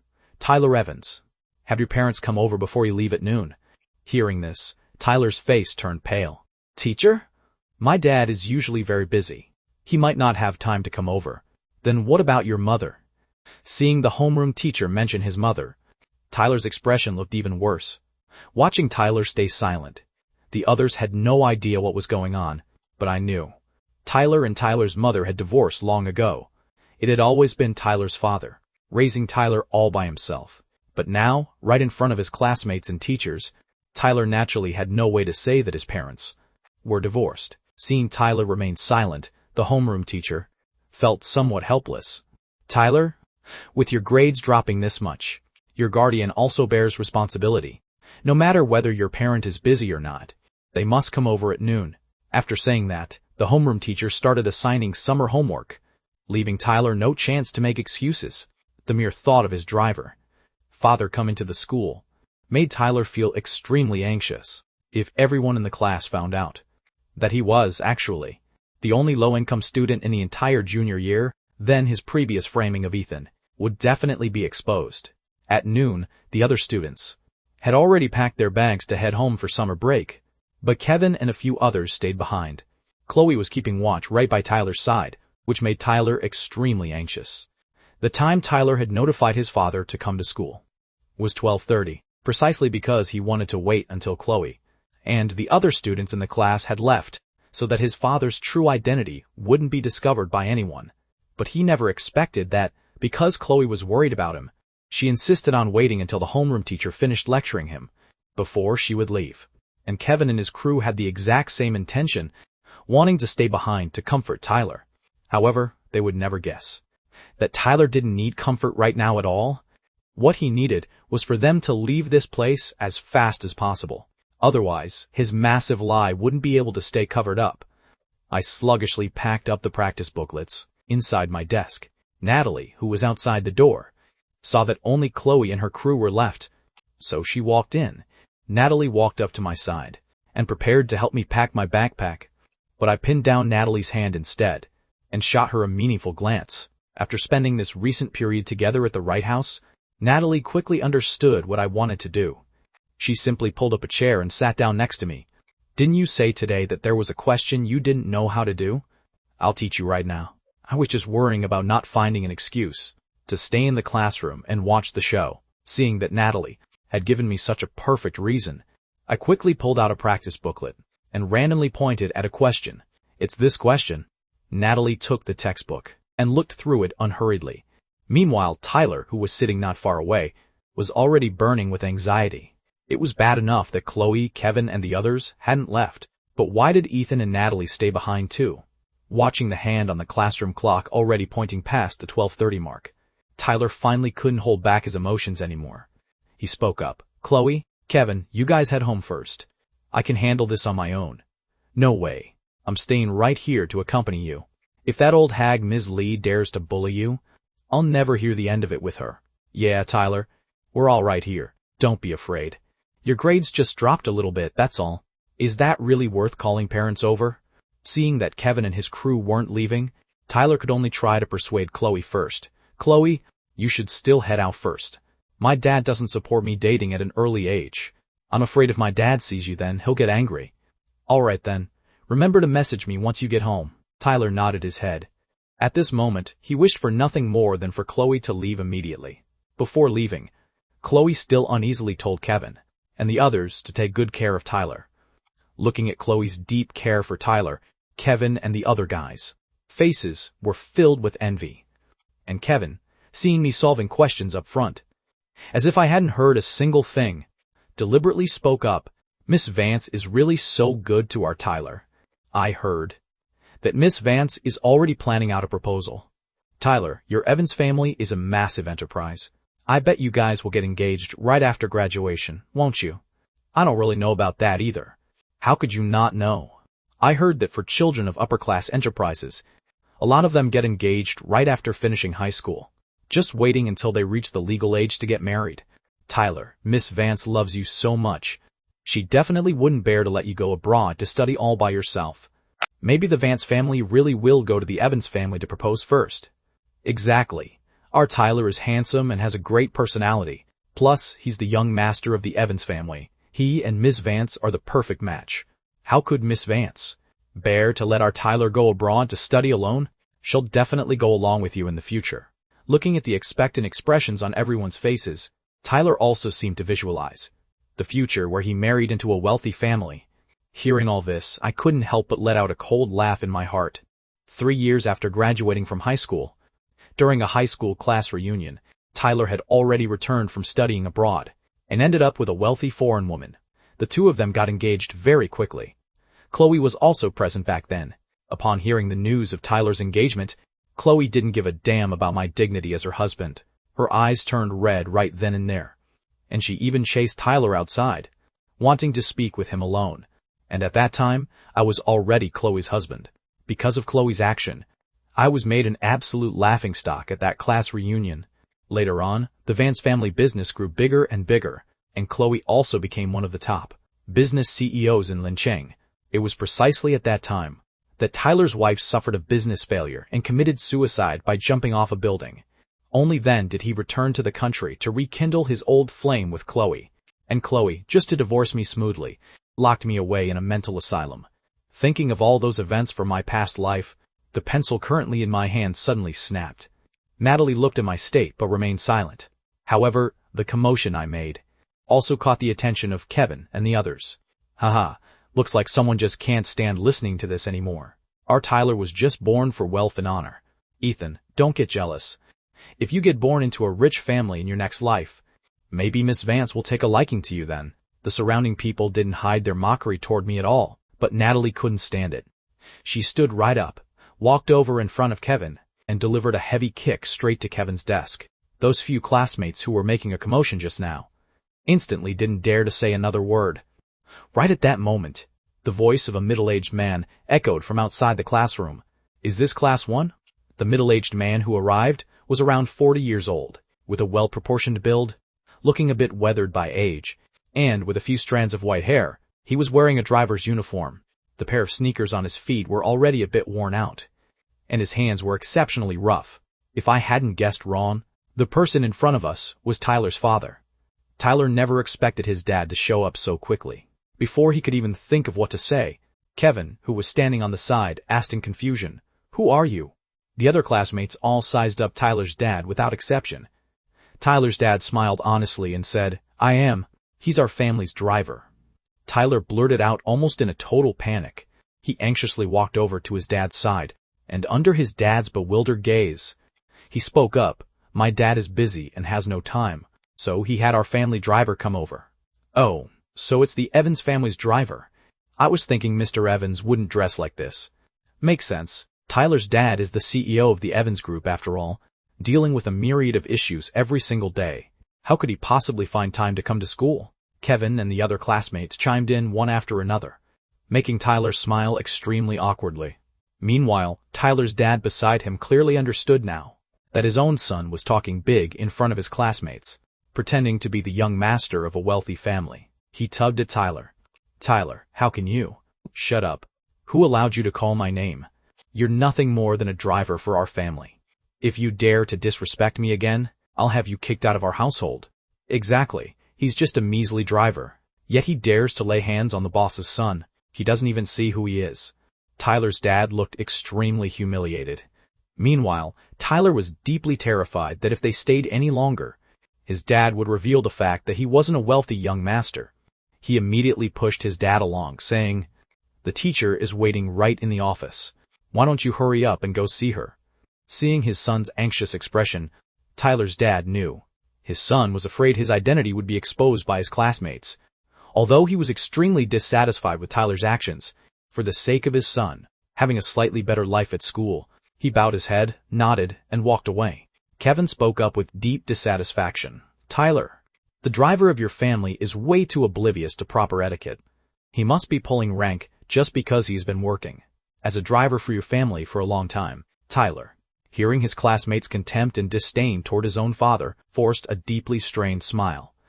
Meanwhile, pretending to solve questions on the side, a gossip-enjoying smile surfaced on my face. "What are you laughing at? It's fun." "Where is it fun? You wouldn't understand. But I bet you'll be able to understand in the future." Looking at Tyler's anxious expression, when he was afraid his identity would be exposed, I felt incredibly refreshed in my heart. I wondered how Tyler was going to clean up the mess in the future when his massive lie was eventually exposed. Half an hour passed. With a dark face, Tyler's dad walked out of the office. The moment Tyler saw his dad's expression, his face went completely pale. But since Kevin and the others were still right beside him, Tyler could only force himself to stay calm. As he walked up to his dad, "Everything is fully discussed, right? If you're done talking, hurry up and get going." At this moment, he was desperate to get his dad away. However, Kevin, who was in the classroom, actually took the initiative to step forward at this time. "Uncle Driver, our Tyler just didn't perform well on the exam this one time. That's all. In front of your boss, you should know exactly what to say, right?" Tyler's dad didn't say anything. Thinking that Tyler's dad didn't appreciate the favor, Kevin instantly spoke up. "Miss Vance ordered us to take good care of Tyler. If you dare to spread a word about this matter, let alone us, even Miss Vance won't let you off the hook." Kevin thought his threat was perfectly placed, but sitting in the classroom, I almost couldn't hold back and burst out laughing. This was just perfect. Not only did his grades drop and his parent get called in, but now even the matter of his secret dating could no longer be hidden. Tyler suffered in silence, unable to voice his bitterness. He hurriedly pushed his dad forward to get him moving. "All right, I'm in a rush to go home. Hurry up and go bring the car around." At this moment, Tyler's dad was already holding back raging fury. He forcefully pushed Tyler away, raised his hand, and delivered a sharp slap across his face. This slap left half of Tyler's face burning with intense pain. Kevin instantly blew his top. "Are you insane? Our Tyler is the young master, and you are nothing but a driver.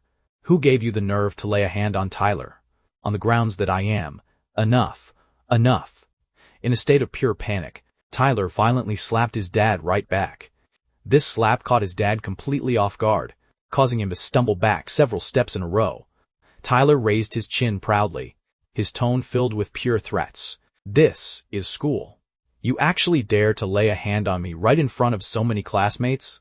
I know my dad gave you the authority to discipline me, but you are nothing more than a driver for our family. Don't think you can actually teach me a lesson. Why haven't you hurried up and gone to bring the car around? Do you really want to stay here and let others make a laughingstock out of our family?" Every single word from Tyler was a reminder to his dad that this was school and there were classmates all around. Seeing this, even though his dad was filled with raging fury, he could only fling his sleeve in anger and storm off. Inside the classroom, I stretched my neck out, wanting to see what was happening outside. However, packed all of my practice booklets into my backpack. By the time I snapped back to my senses, I found that the desk had already been cleared completely neat and tidy. Natalie tapped my head lightly. "You've watched enough. Let's go home." The two of us walked out of the classroom one after the other. Summer break arrived.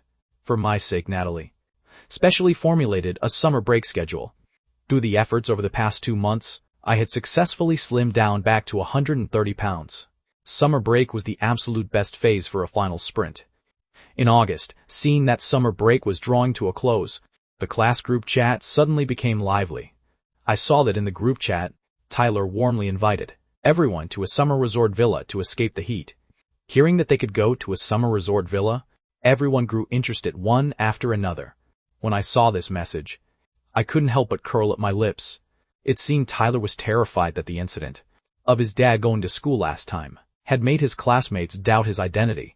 So he specially looked for an opportunity to prove that he was indeed a wealthy young master. Furthermore, his wording was extremely clever, only saying he was inviting everyone to a summer resort villa to escape the heat, without explicitly stating that the summer resort villa belonged to his family. This perfectly avoided a lot of trouble later on. I flipped over on the bed and ran over to Natalie's room next door. I didn't knock, and when I pushed open the door, Natalie was sitting by the window, leaning back and reading a book. I asked with a beaming smile, but the moment she heard the name Tyler, the smile on Natalie's face instantly vanished completely. Not going. Really not going? Yeah, there's a good show to watch. I'm not part of Class A yet. You go ahead, be careful on the road. Seeing that Natalie wasn't interested, I didn't press the matter further. Just as I was about to turn around and leave, Natalie suddenly spoke up. Give me the address. Did you change your mind? No. Just in case it gets too late, it'll be easier for me to ask Uncle Leo to pick you up. Hearing this, I nodded my head. All right, got it. I wanted to drag Natalie along to watch a good show together, but I didn't expect her to have absolutely zero interest. Then, I guess I would just have to go watch the show by myself. In the blink of an eye, the day after tomorrow arrived. The summer resort villa was located in the mountains, on the outskirts of the city. Though called a resort villa, it was actually just a massive villa, with a spacious courtyard. The other classmates from the class had already arrived long ago. Tyler was dressed in casual loungewear, acting as if he had been living here for a long time. As he invited the classmates into the living room, everyone, please just make yourselves at home. No need to be polite. Kevin and the others were seeing such a massive villa for the very first time, and for a moment they were all so stunned they were speechless. Tyler, your house is absolutely massive. Yeah, Tyler, do you guys usually not live here? This is way too luxurious. The crowd gasped in admiration repeatedly. Although a lot of families in Class A were wealthy, they lived in high-end apartments or small suburban villas at most. Compared to the Evans family, they were still far too lagging behind. Tyler smiled without uttering a word, saying nothing. By the way, Tyler, where is Miss Vance? Why didn't Miss Vance come along with you? Tyler put his hands in his pockets. Chloe will be over in a bit. Let's all just start playing first. Is everyone here? Why do I feel like we're still missing one person? It's Ethan, right? Ethan hasn't come over yet.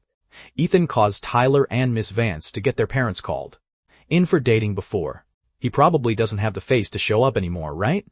That's not necessarily true. He's liked Miss Vance for 2 years. How could he possibly let slip any chance to get close to Miss Vance? Mocking voices directed at me rose and fell around the room. Right at that moment, the doorbell outside the courtyard rang out. Kevin was the first to get up.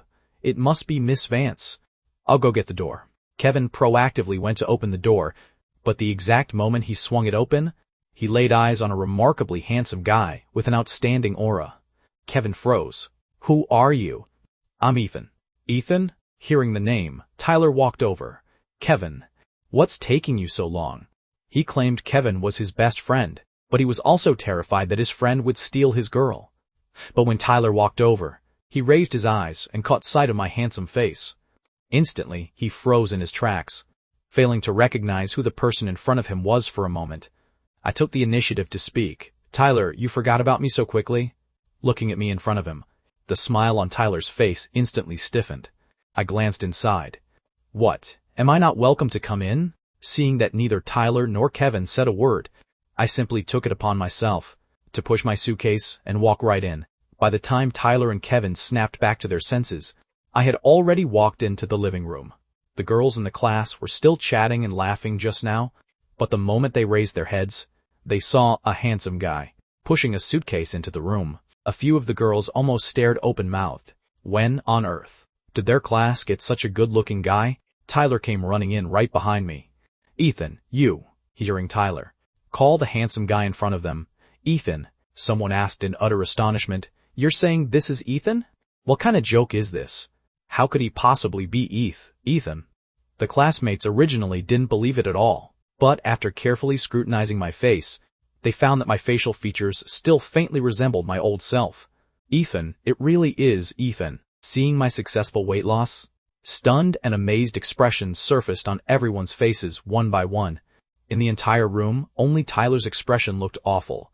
He never expected that within just one summer break, I would successfully lose all that weight. If Chloe saw Ethan looking like this, would she also start looking at Ethan in a completely new light? Long time no see, everyone. My parents went on a business trip recently, so I specially prepared some small gifts for everyone. I hope you all like them. As I spoke, I opened up my suitcase. The suitcase was piled high with imported watches, expensive electronics, and some exquisite branded jewelry. When the classmates saw these items, they practically rushed straight up to it. "Oh my God, these are high-end luxury brand watches. Ethan, where exactly did your parents go on their business trip?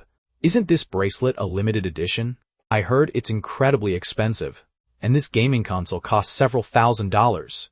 They entirely forgot that today was Tyler hosting the gathering, looking at a whole suitcase of items worth well into 6 figures. Tyler's face grew even more unsightly. I looked over at Tyler and Kevin. "Tyler, Kevin, you two should come pick something out as well." When Kevin saw the items in the suitcase just now, both of his eyes were literally glowing.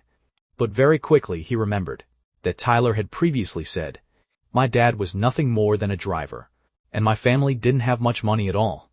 How could he possibly bring back such expensive gifts, just from one business trip?" Kevin spoke up with utter disdain. "What's there to pick? They're probably all high-quality counterfeits anyway, right? Kevin, Ethan is just showing his good intentions. What kind of nonsense are you talking?" "Exactly. This one looks like the genuine article at a glance. How could it possibly be fake? It even has foreign text and anti-counterfeiting labels on it." "Kevin, if you don't want it, don't slander people." Everyone changed their tune incredibly fast. Kevin felt a bit swayed after being called out. Meanwhile, I had already seated myself on the sofa to the side, watching everyone happily pick out their gifts. Seeing that Tyler was hesitating to step forward, I spoke up with a smile. "Tyler, does this summer resort villa belong to your family? It looks absolutely massive." My seemingly simple question left Tyler caught in a dilemma with no way out. Because this summer resort villa didn't belong to him at all. It was just a villa that the Evans family's employers rarely visited. The only reason he could get the keys this time was purely because the employer's entire family had gone abroad for vacation, and he had his driver dad pull strings through the family nanny to borrow the keys. At this moment, everyone's gaze landed entirely on Tyler alone. Seeing that I had brought a massive pile of expensive gifts, Tyler could only bite the bullet and speak up. "Yeah, it belongs to my family. For such a massive villa, how come there isn't even a single nanny around?" My next question left Tyler temporarily unable to answer. Being able to get the keys to this villa was already hard enough. Where was he supposed to find a nanny to round it out? The other classmates also found it strange. "Yeah, Tyler, not only is there no nanny, there isn't even a security guard. Who usually manages such a massive villa?" Tyler had a sudden flash of inspiration. It's because since everyone was coming over to play, I just had them all go home. I was afraid they would disrupt everyone's mood." Seeing that Tyler had found an excuse, I put on a troubled expression and spoke up. "But we're all still starving. If there's no nanny, who's going to cook for us?" "Naturally, I'll cook personally to entertain everyone."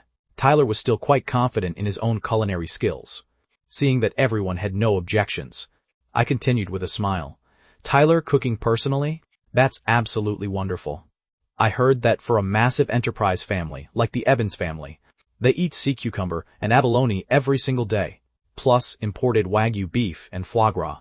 I've been wanting to taste that for a long time now." "Tyler, we came a long way to get here, so you must have prepared all of that for us, right? Sea cucumber, abalone, Wagyu beef, and foie gras. Where on earth was he supposed to prepare those on his own?" Before Tyler could even open his mouth, the other classmates started chiming in. "Yeah, Tyler, Ethan is already prepared. So many small gifts for us. We also want to taste those delicacies from land and sea." You wouldn't be stingy about it, would you? What kind of nonsense are you talking? Our Tyler is the young master of the Evans family. It's just a single meal. How could he possibly be stingy? It's not like it's some rare commodity, right, Tyler?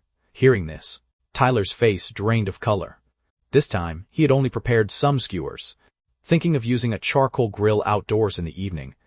But now that I had suddenly put him on such a high pedestal, how was he supposed to break the news?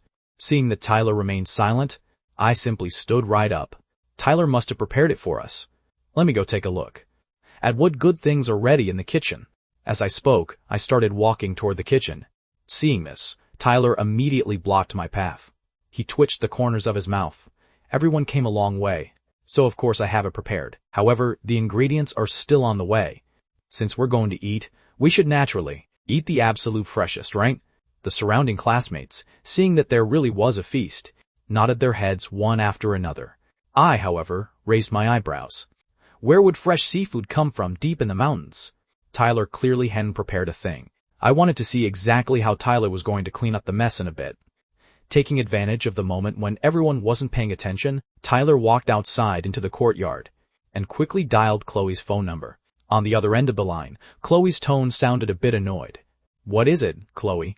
When you come over in a bit, could you help me bring some abalone, sea cucumber, and things like that? Abalone and sea cucumber? You didn't prepare the ingredients? Everyone suddenly said they wanted to eat abalone and sea cucumber, plus Wagyu beef and foie gras. I have no idea where to find them right now. Hearing this, Chloe went silent for a moment. I'll go find a way. A flash of pure delight shot through Tyler's eyes. Thank you, Chloe. If it weren't for you, I really wouldn't know what to do. Tyler was entirely focused on quickly dispelling everyone's doubts, completely failing to notice the abnormality in Chloe's emotional state. Not far away, I leaned against the doorframe, watching Tyler sneakily calling Chloe out in the courtyard, and couldn't help but raise my eyebrows with a smile. I originally thought Tyler had come up with some brilliant idea, but turns out he was just begging Chloe for help, to save face for him.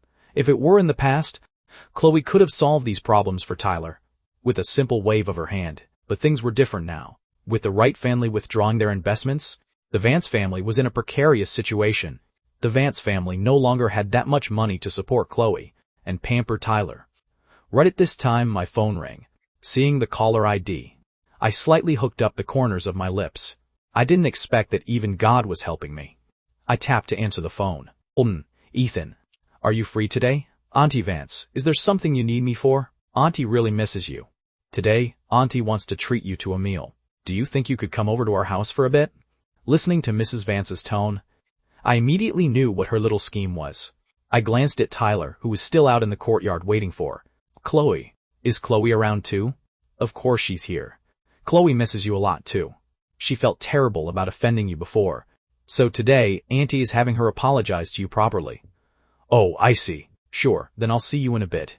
In a bit? I have some other business tonight. So let's schedule the meal for noon instead. I'll be there shortly. But, is it a bit difficult for you, Auntie? If so, then let's just forget about it. No, it's not difficult at all. Not difficult in the slightest. Auntie will start cooking right now, and wait for you to come over. All right. I hung up the phone, unable to help but sneer in my heart. Mrs. Vance had always loved money as much as her own life, and was a master at playing petty tricks. Her calling me over in such a desperate rush this time meant something huge must have happened to the Vance family. I wasn't in any hurry either, turning around to walk back into the living room. Seeing that it was already close to 12 o'clock, everyone's stomachs were growling. Tyler was still staring outside expectantly, waiting for Chloe to deliver the ingredients to him. Finally, someone couldn't hold back and spoke up. Tyler, I'm literally starving to death. When exactly can we eat? Yeah, it's almost 12 o'clock. Can we actually still get our big feast? People around were already starting to complain. Tyler hurriedly pacified them. Soon. Definitely soon. I'll go make another call to check. Tyler pulled out his phone and immediately dialed Chloe's number. But the line was constantly busy on the other end, and absolutely nobody answered. Seeing this, Tyler's expression turned a few shades uglier. Seeing that the timing was just about right, I stood up and smiled. Looks like it probably isn't coming. I still have some things to handle at home, so I'll head out first. You guys have fun. My words. instantly made the other classmates feel restless. They had already been waiting here for several hours, yet hadn't even gotten a single sip of hot tea. Tyler wanted to stop me, but I had already picked up my suitcase, waved goodbye to the other classmates, and left. Right at this moment, a luxury car pulled up outside the gate. Everyone thought lunch had finally arrived, but they never expected that the person opening the car door would be Natalie. Natalie walked up to me while holding a umbrella. Under the bright sunlight, Natalie and I looked like the most perfect couple. The classmates in the class all craned their necks to watch. Why would Natalie personally come to pick up Ethan? Could the two of them be dating? Who knows? But looking at Ethan's family condition, he doesn't look like a low-income student at all. How could he possibly be a low-income student? Ethan casually gave away watches. That easily cost 5 figures, all right? The discussions of the surrounding classmates rose and fell. This time, even Kevin was starting to doubt his stance, feeling like Ethan didn't seem like a driver's son at all. Tyler, you couldn't have gotten the facts wrong, could you? Yeah, looking closely, Ethan is actually pretty handsome now that he's slimmed down. What do you mean, pretty handsome? He's incredibly handsome, all right? The chattering voices of several classmates made Tyler feel extremely uncomfortable. He lowered his head to glance at his phone, unable to comprehend why Chloe wasn't picking up his calls. Yet he had absolutely no idea that at this very moment inside the Vance house, Chloe was sitting in the living room, staring at the phone on the table. Mrs. Vance had already reheated the dishes a countless number of times.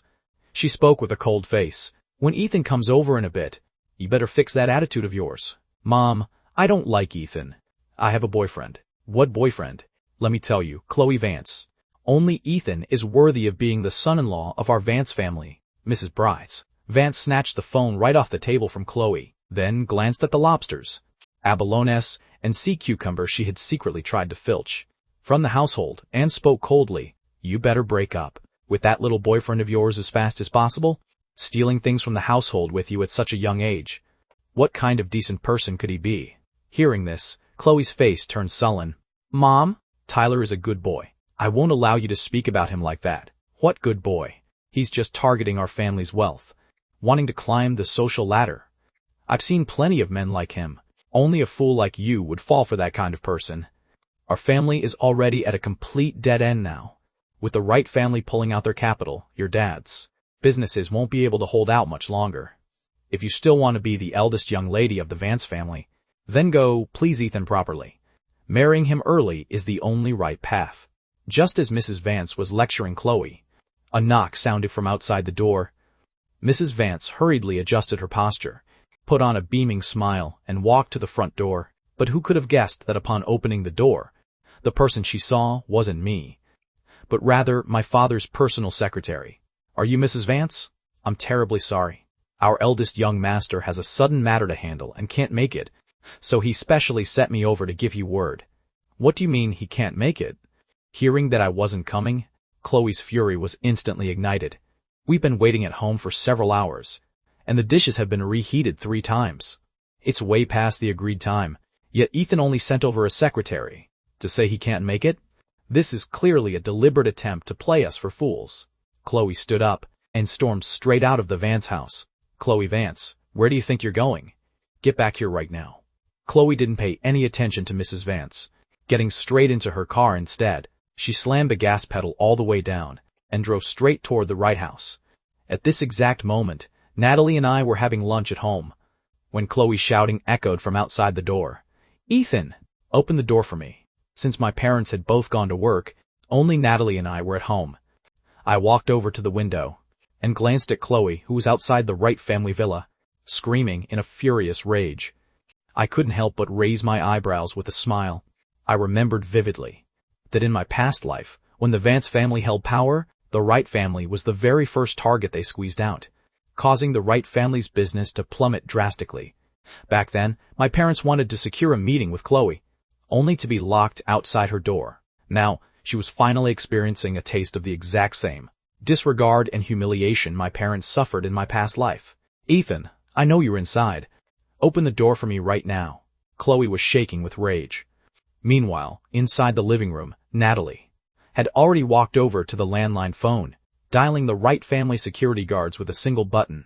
Someone is here causing a scene. Please remove her. She hung up the phone, and sat back down at the dining table. Let's sit down and eat. I looked out the window and noticed that two of the Wright family's security guards had already pinned Chloe's arms back. Even though Chloe fought back with all her might, she was still shoved down onto the ground. The guard spoke with deep impatience. Move along, hurry up and leave. Don't look for trouble here. I'm looking for Ethan. Tell Ethan to come out and face me. Still not leaving? If you don't leave, we're calling the police. When had Chloe Vance ever suffered this kind of mistreatment? With a hideous expression, she snapped, I am the eldest young lady of the Vance family. Who gave you the nerve to treat our Vance family like this? The Vance family isn't even fit to carry our Wright family's shoes. Besides, your family is about to go bankrupt, don't you know that? Eldest young lady, I bet in a few more days you'll be left out in the cold with nothing to eat. The matters regarding the Vance family had already spread through the social circles long ago. These security guards working in the Villa district knew about it almost entirely. Chloe's expression turned chillingly cold. What total nonsense are you talking? Looks like Miss Vance really doesn't know yet. The Vance family racked up a lot of debt externally before, and for a lot of cooperative projects, if our President Wright hadn't kept supporting them, they probably would have gone bankrupt a long time ago. Your Vance family acted ungratefully first, yet you actually have the nerve to look for our eldest young master? Us throwing you out is already giving you face. The security guard's words felt like pinning Chloe's pride to the ground and grinding it down. She thought of what Mrs. Vance told her today, about the Vance family being at a complete dead end. She originally thought that it was just Mrs. Vance wanting her to marry me, so she deliberately exaggerated the family's situation, but she never expected that it was all true. I advise you to save your breath. Instead of coming to find our eldest young master, you'd better figure out how to keep your position as the eldest young lady of the Vance family. After saying that, the two security guards slammed the iron gate. Outside the Wright family courtyard, shut with a heavy thud. Chloe clenched her fists. Good for you, Ethan Wright. Good for you, Wright family. To actually take things to such an absolute extreme. Chloe drove away in a furious, indignant state. Watching the back of her car as she drove away in a huff, a sense of sheer gratification swelled up in my heart. If she couldn't even handle this level of humiliation, the truly agonizing days ahead were still to come. In the evening, when my parents returned, this Chloe Vance actually still has the face to come make a scene at our house. I comforted from the side, Dad, don't be angry. If you're unhappy about it, next time we can just hang a sign at the front gate that reads, no entry for Chloe Vance and dogs. Hearing this, my father's expression finally softened a bit. You brat, you only know how to mess around. But this Vance family is indeed completely outrageous. How could they do this? Sigh. It was a waste that he used to be so good to Chloe Vance before, yet Chloe Vance turned out to be such an ungrateful, white-eyed wolf. Seeing that the emotions were just about fully primed, I spoke up to ask, Mom, Dad, I remember that previously, Uncle Vance had invested in our Wright family shares, and our Wright family also holds shares in the Vance family, right? Yes, that's indeed the case. I heard my classmates say that the Vance family has been struggling heavily lately. I'm thinking, since the relationship between our two families is broken anyway, why don't we contact a lawyer to buy back the Wright family shares held by the Vance family? Consider it a way of giving them financial relief, but correspondingly, the shares our Wright family holds in the Vance family enterprise. You should have them return those to us. I knew perfectly well that my dad was soft-hearted, even though he could harden his heart right now to not relieve the Vance enterprise. It was inevitable that he might feel swayed later on. Plus, with the Wright family shares the Vance family owned, the Vance family could receive an 8-figure sum in dividends every single month. This would undoubtedly give the Vance family a chance to breathe. What I wanted was for their Vance family to have absolutely no possibility of making a comeback. I wanted their Vance family to also taste the flavor of being completely penniless and destitute. Sure enough, my father carefully considered it for a moment. You're right. Since the two families have nothing to do with each other anymore, corporate matters must be fully liquidated. Seeing my father agree, a weight in my heart was finally lifted. When something happened to the Vance family in the future, I couldn't just let my dad's investments in the Vance family take a total loss. Being able to withdraw the share capital now could be considered timely damage control, and it would allow us to sever ties with the Vance enterprise cleanly. Furthermore, I remembered that in my past life, the Vance family's crisis was far more complex than just bankruptcy. It involved massive amounts of debt.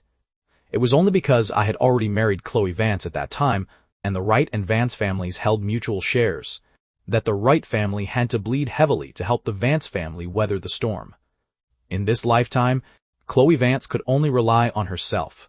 At the dinner table, Natalie remained completely silent. I noticed that her mood was a bit heavy. On regular days, she rarely showed an expression like this. Natalie, are you unhappy?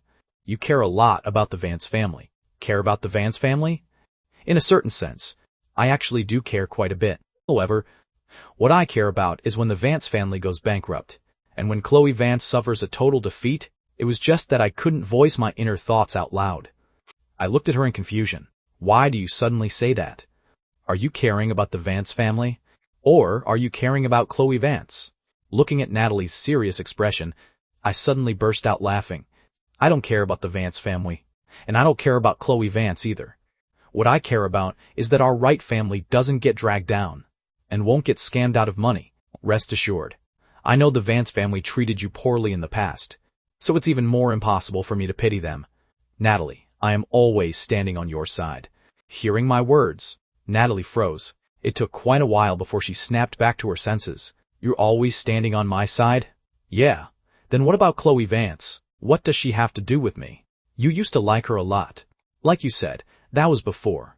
People always have to look forward. I did like her before, but I don't like her anymore. Then who do you like now? I like my family, and I like myself. Just as Natalie lowered her eyes, I walked over in front of her and grabbed that hand of hers. Of course, you are also my family.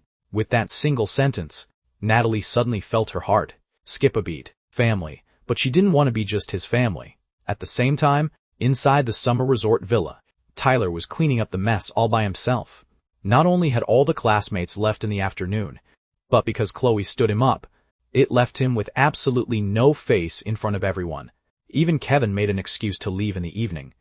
The more Tyler thought about it, the more miserable he felt. He pulled out his phone, refusing to give up, and kept calling Chloe. Differing from before, this time Chloe actually answered the phone. Tyler.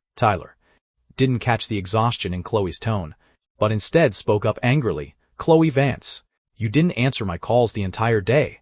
What on earth did you go do? Do you have any idea that you made me lose all my face in front of our classmates? If you don't give me an explanation today, we're breaking up. Ever since Tyler and Chloe started dating, Tyler had always kept breaking up on the tip of his tongue. This trick worked incredibly well on Chloe. Every time Tyler pretended to be angry and wanted to break up, Chloe would always patiently comfort him. But this time, Chloe on the other end of the line delayed speaking for a long time. Tyler's heart skipped a beat, and after realizing the situation wasn't right, he immediately reined in his emotions. Chloe, I'm sorry.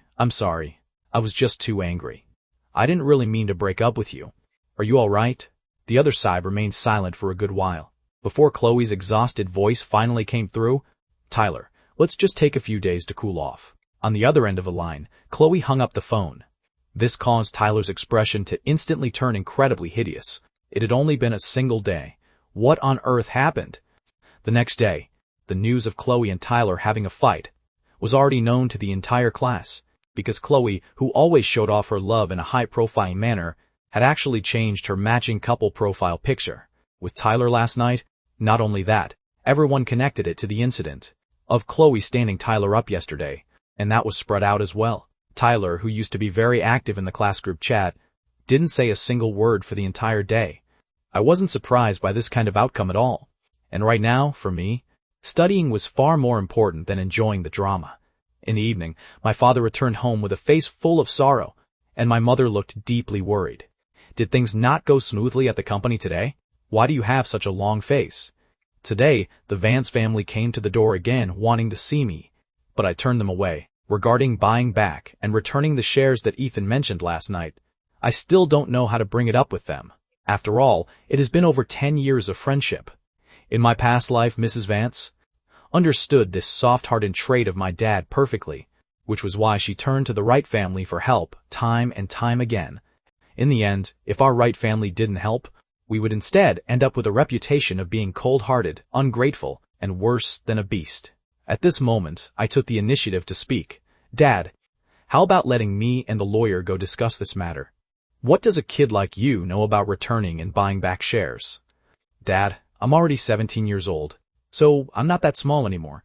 Even though I don't understand returning and buying back shares, the lawyer does. My going over there is just to persuade Auntie Vance, so she can return our shares to us. I promise I absolutely won't mess around. Looking at my serious expression, my father let out a long breath. All right, then you just go give it a try. Remember, it's fine even if we take a little loss. Just don't let people say we are too lacking in friendship and loyalty. Hearing this, I couldn't help but let out a self-deprecating smile in my heart. Is our Wright family still considered lacking in loyalty? The support given to the Vance family over these years has already been more than enough. Yet the Vance family is nothing but a pack of ungrateful wolves, who don't deserve this kind of generosity from our Wright family at all. This time, I absolutely must make the Vance family lose everything down to their last cent before I'm done. The next day, I proactively brought the lawyer to their door. Mrs. Vance was currently irritable because of the recent crash in the Vance Enterprise stock market. When she heard the house doorbell ring, she even thought it was debt collectors coming to the door. She opened the house door with deep impatience, knocking on the door first thing in the morning. Didn't I say the money would be paid back? As soon as Mrs. Vance's words fell, she raised her head and spotted me right in front of her. You are? Auntie Vance, I'm Ethan. Seeing that the person in front of her was me, Mrs. Vance's mouth looked like it couldn't even close. It had only been a few months' time, so how did that fat Ethan from before undergo such a massive change? Ethan? It really is Ethan. It was me who got delayed by something last time. This time, I specially came to pay a visit. Auntie Vance, you wouldn't be angry with me, right? Mrs. Vance smiled so wide her mouth couldn't close.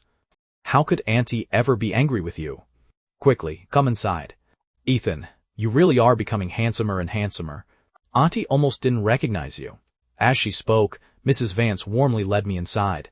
Ethan, did you come over to look for Chloe this time? I'll call her right now to make her come back. This child, who knows where she went to play. I'll have to give her a good lecture in a bit. Mrs. Vance happily brewed tea for me. Auntie, there's no need to trouble yourself. I didn't come over to look for Chloe this time, but rather to look for you, Auntie. Look for me? I glanced at the lawyer beside me. This gentleman is the lawyer for our Wright group. Coming over this time is just to discuss the matter of buying back shares with you. Buying back shares? Mrs. Vance's heart skipped a beat, deeply terrified that I was trying to snatch their Vance family's money. My dad heard that things have been very tight for the Vance Enterprise lately, and remembering that the Vance Enterprise still holds shares in the Wright family, he specially called a lawyer over to buy back the Vance Enterprise's shares in the Wright family at a high price, which also serves as a way to help the Vance Enterprise weather the storm. My words sounded nice, but the underlying meaning was to make a clean break. Mrs. Vance was deeply hesitant in her heart. Right now, the Vance family indeed owed a massive amount of money. If the money couldn't be paid back in time, she was afraid this very house of the Vance family would be put up for auction. However, if she handed over the Wright Group shares, then her family would have absolutely no income at all in the future. Mrs. Vance lowered her posture. Ethan, since you mentioned this matter, Auntie also happens to have a favor to beg of you. After Chloe's dad passed away, it was all thanks to the care of your Wright family. But right now, our Vance family is truly at its hardest time. I wonder if Brother Wright would be willing to extend a helping hand, to lend us some funds? I promise that if the Vance Enterprise gets better, I will absolutely repay the money at the very first moment. Your family also holds shares in the Vance Enterprise. Once the Vance Enterprise has money, the dividends given to the Wright family in the future can also be much higher. Looking at Mrs. Vance's completely sincere appearance, I couldn't help but let out a cold laugh in my heart. Auntie, how much money does the Vance family need right now to weather the storm? Seeing me ask, Mrs. Vance immediately replied, we still need $1 billion, just short of $1 billion, and our Vance family will be able to weather the storm. Upon hearing the amount of $1 billion, I put on a troubled front. You still need $1 billion? Terrified that I wouldn't agree, Mrs. Vance hurriedly grabbed my hand. Ethan, you're a good child, and Brother Wright is also a good person. We, a widow and an orphan daughter, really have no other choice. If we don't have this $1 billion, I'm afraid we will all be sleeping on the streets in the future. Mrs. Vance knew I was just as soft-hearted as my dad, so at this moment she was describing her recent hardships with tears and visible distress. I know it was Chloe who was ungrateful and foolish before, and I have already disciplined her. Rest assured. In Auntie's heart, I only recognize you, Ethan, as my sole son-in-law. When you marry Chloe in the future, you will be my son, and our Vance and Wright families will still be one family. Listening to these nauseating statements from Mrs. Vance, I really couldn't hold back and pulled my hand back. Auntie, what are you saying? About us being one family before? However, $1 billion is indeed a massive sum. Even if our Wright family has some money, we can't just lend out $1 billion all at once. Mrs. Vance panicked a bit. Then what should we do? If we don't get that $1 billion? In a few more days, those debt collectors will come to our door to auction off our house. I comforted the Mrs. Vance in front of me. Auntie, don't be anxious. Even though we can't produce this $1 billion, you can actually produce it yourself. Me? Where on earth would I get $1 billion? What you hold in your hand is 5% of our Wright Group shares. Although it's not a lot, the market value is easily around 700 to 800 million. Right now, the Vance family is short on cash. While this 5% of shares can give some dividends every month, distant water can't quench an immediate thirst. Out of respect for the past relationship between our two families, I will make a decision on my own to use $1 billion to buy back the 5% of Wright Group shares held by the Vance enterprise. When that time comes, I'll have my dad figure out a way to sell this 5% of shares off. Even though our family is taking a loss of a few $100 million, it can still be considered helping the Vance family out.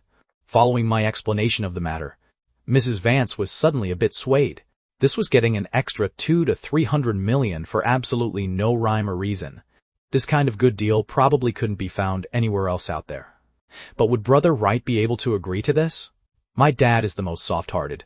Auntie, leave the talking to me, and it will definitely succeed. Seeing that Mrs. Vance was still hesitant and indecisive, unwilling to let go of the fat piece of meat that was the Wright Group shares, I continued speaking. Auntie, I'm also doing this for your own good. I heard those debt collectors have a lot of ruthless methods. If the money isn't paid back, they'll even chop off hands and feet. Hearing about chopping off hands and feet, Mrs. Vance's face turned completely pale. Then I'll relinquish the shares right now. It's just, roughly when can this money hit our account? Auntie, don't be anxious. I still have one more thing that you absolutely must agree to. What thing is that? Auntie, my dad brought me here with a mission to fulfill. Since I helped you out with such a massive favor, please also buy back the 5% of Vance Enterprise shares held in our Wright Group's hands. But it's your family that wants to withdraw from the shares, and right now, we really can't produce that much money at all. Auntie, I've already calculated it. Right now, the Vance Enterprise's stock market has plummeted heavily. The value of the shares has also plummeted by more than half. At a time like this, it's naturally most profitable for you to take back our 5% of Vance Enterprise shares. You can easily sell them off again in the future once the Vance Enterprise market recovers. Auntie, think about it carefully. Previously, the 5% of Vance Enterprise shares held in our hands were worth nearly $1 billion. Now that the Vance Enterprise stock market has crashed, this 5% of Vance Enterprise shares is worth less than $200 million. Any way you slice it, our Wright family is the one taking a loss. Furthermore, by buying back the shares just now, I've already thrown in an extra $300 million in subsidies for you. You can't possibly refuse to help me out with such a small favor, right? Mrs. Vance was left a bit muddled by my string of calculations.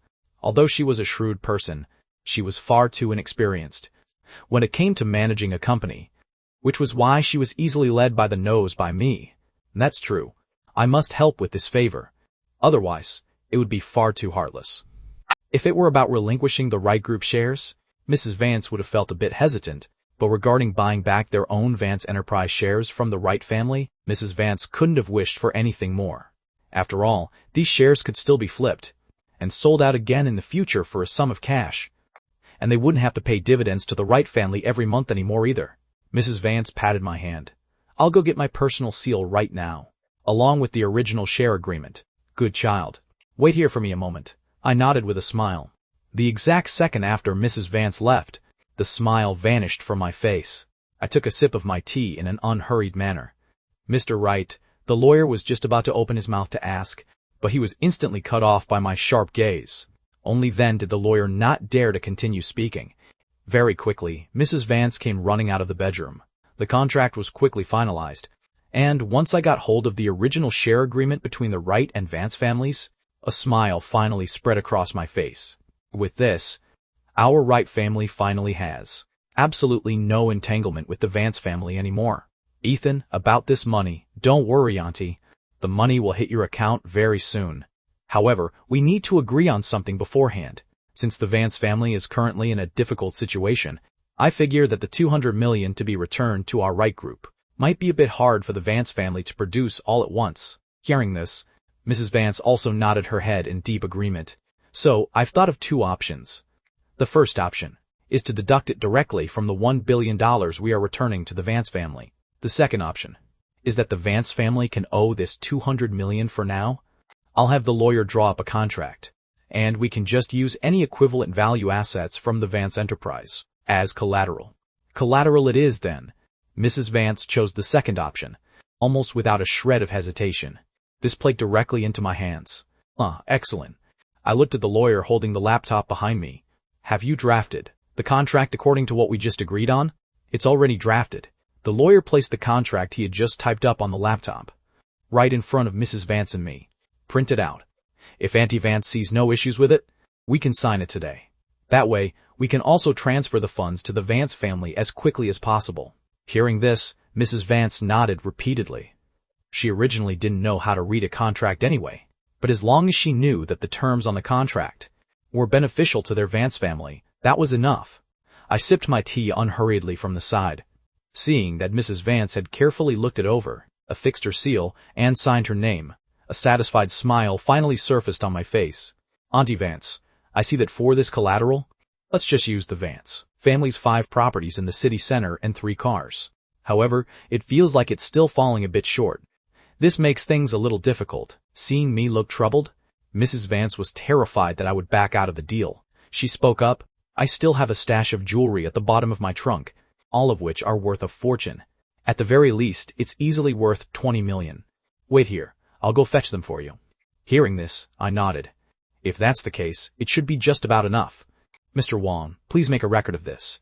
Yes, Mr. Wright. Mr. Wang quickly wrote everything Mrs. Vance had just listed, straight into the contract clauses.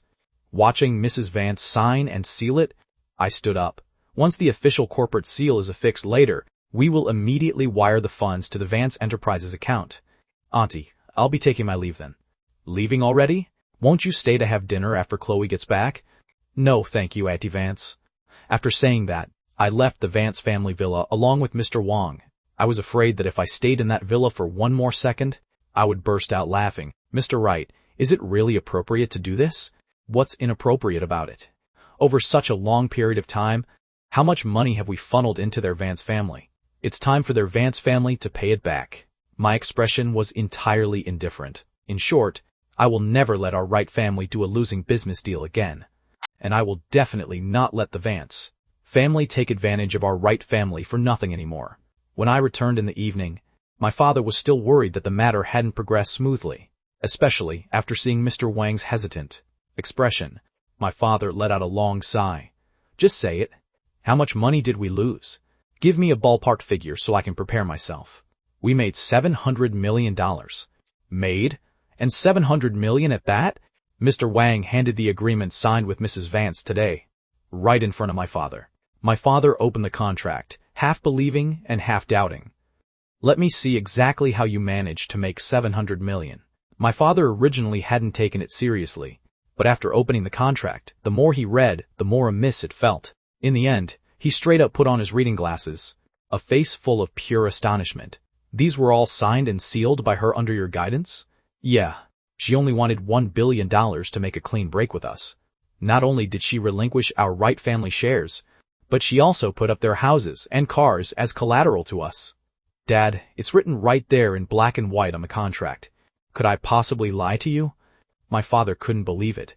The 5% of shares in our Wright group could easily be sold for $1.5 billion if flipped to an outsider.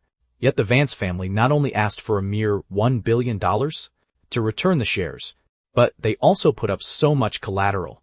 This was simply beyond mind-boggling. What exactly is going on with this collateral? Dad, doesn't our family hold shares in the Vance enterprise? Auntie Vance couldn't produce the money for those shares, all at once. So I told Auntie Vance to put up some equivalent value collateral, so that the money can be owed for the time being, if she has no way to produce the cash by the specified deadline. This collateral can be put up for auction by us at will to recoup our costs. Hearing my explanation, my father was slightly taken aback. Previously, when the Vance family owed our family money, they would just write a basic IOU at most. Furthermore, no repayment date was ever specified on those IOUs. Because of his many years of close friendship with the Vance family, he had never been too strict regarding those IOUs. Over the past short year or so, the Vance family had already owed us tens of millions. Yet, as a widow and an orphan daughter, they made excuses every single time, claiming they lacked the ability to repay.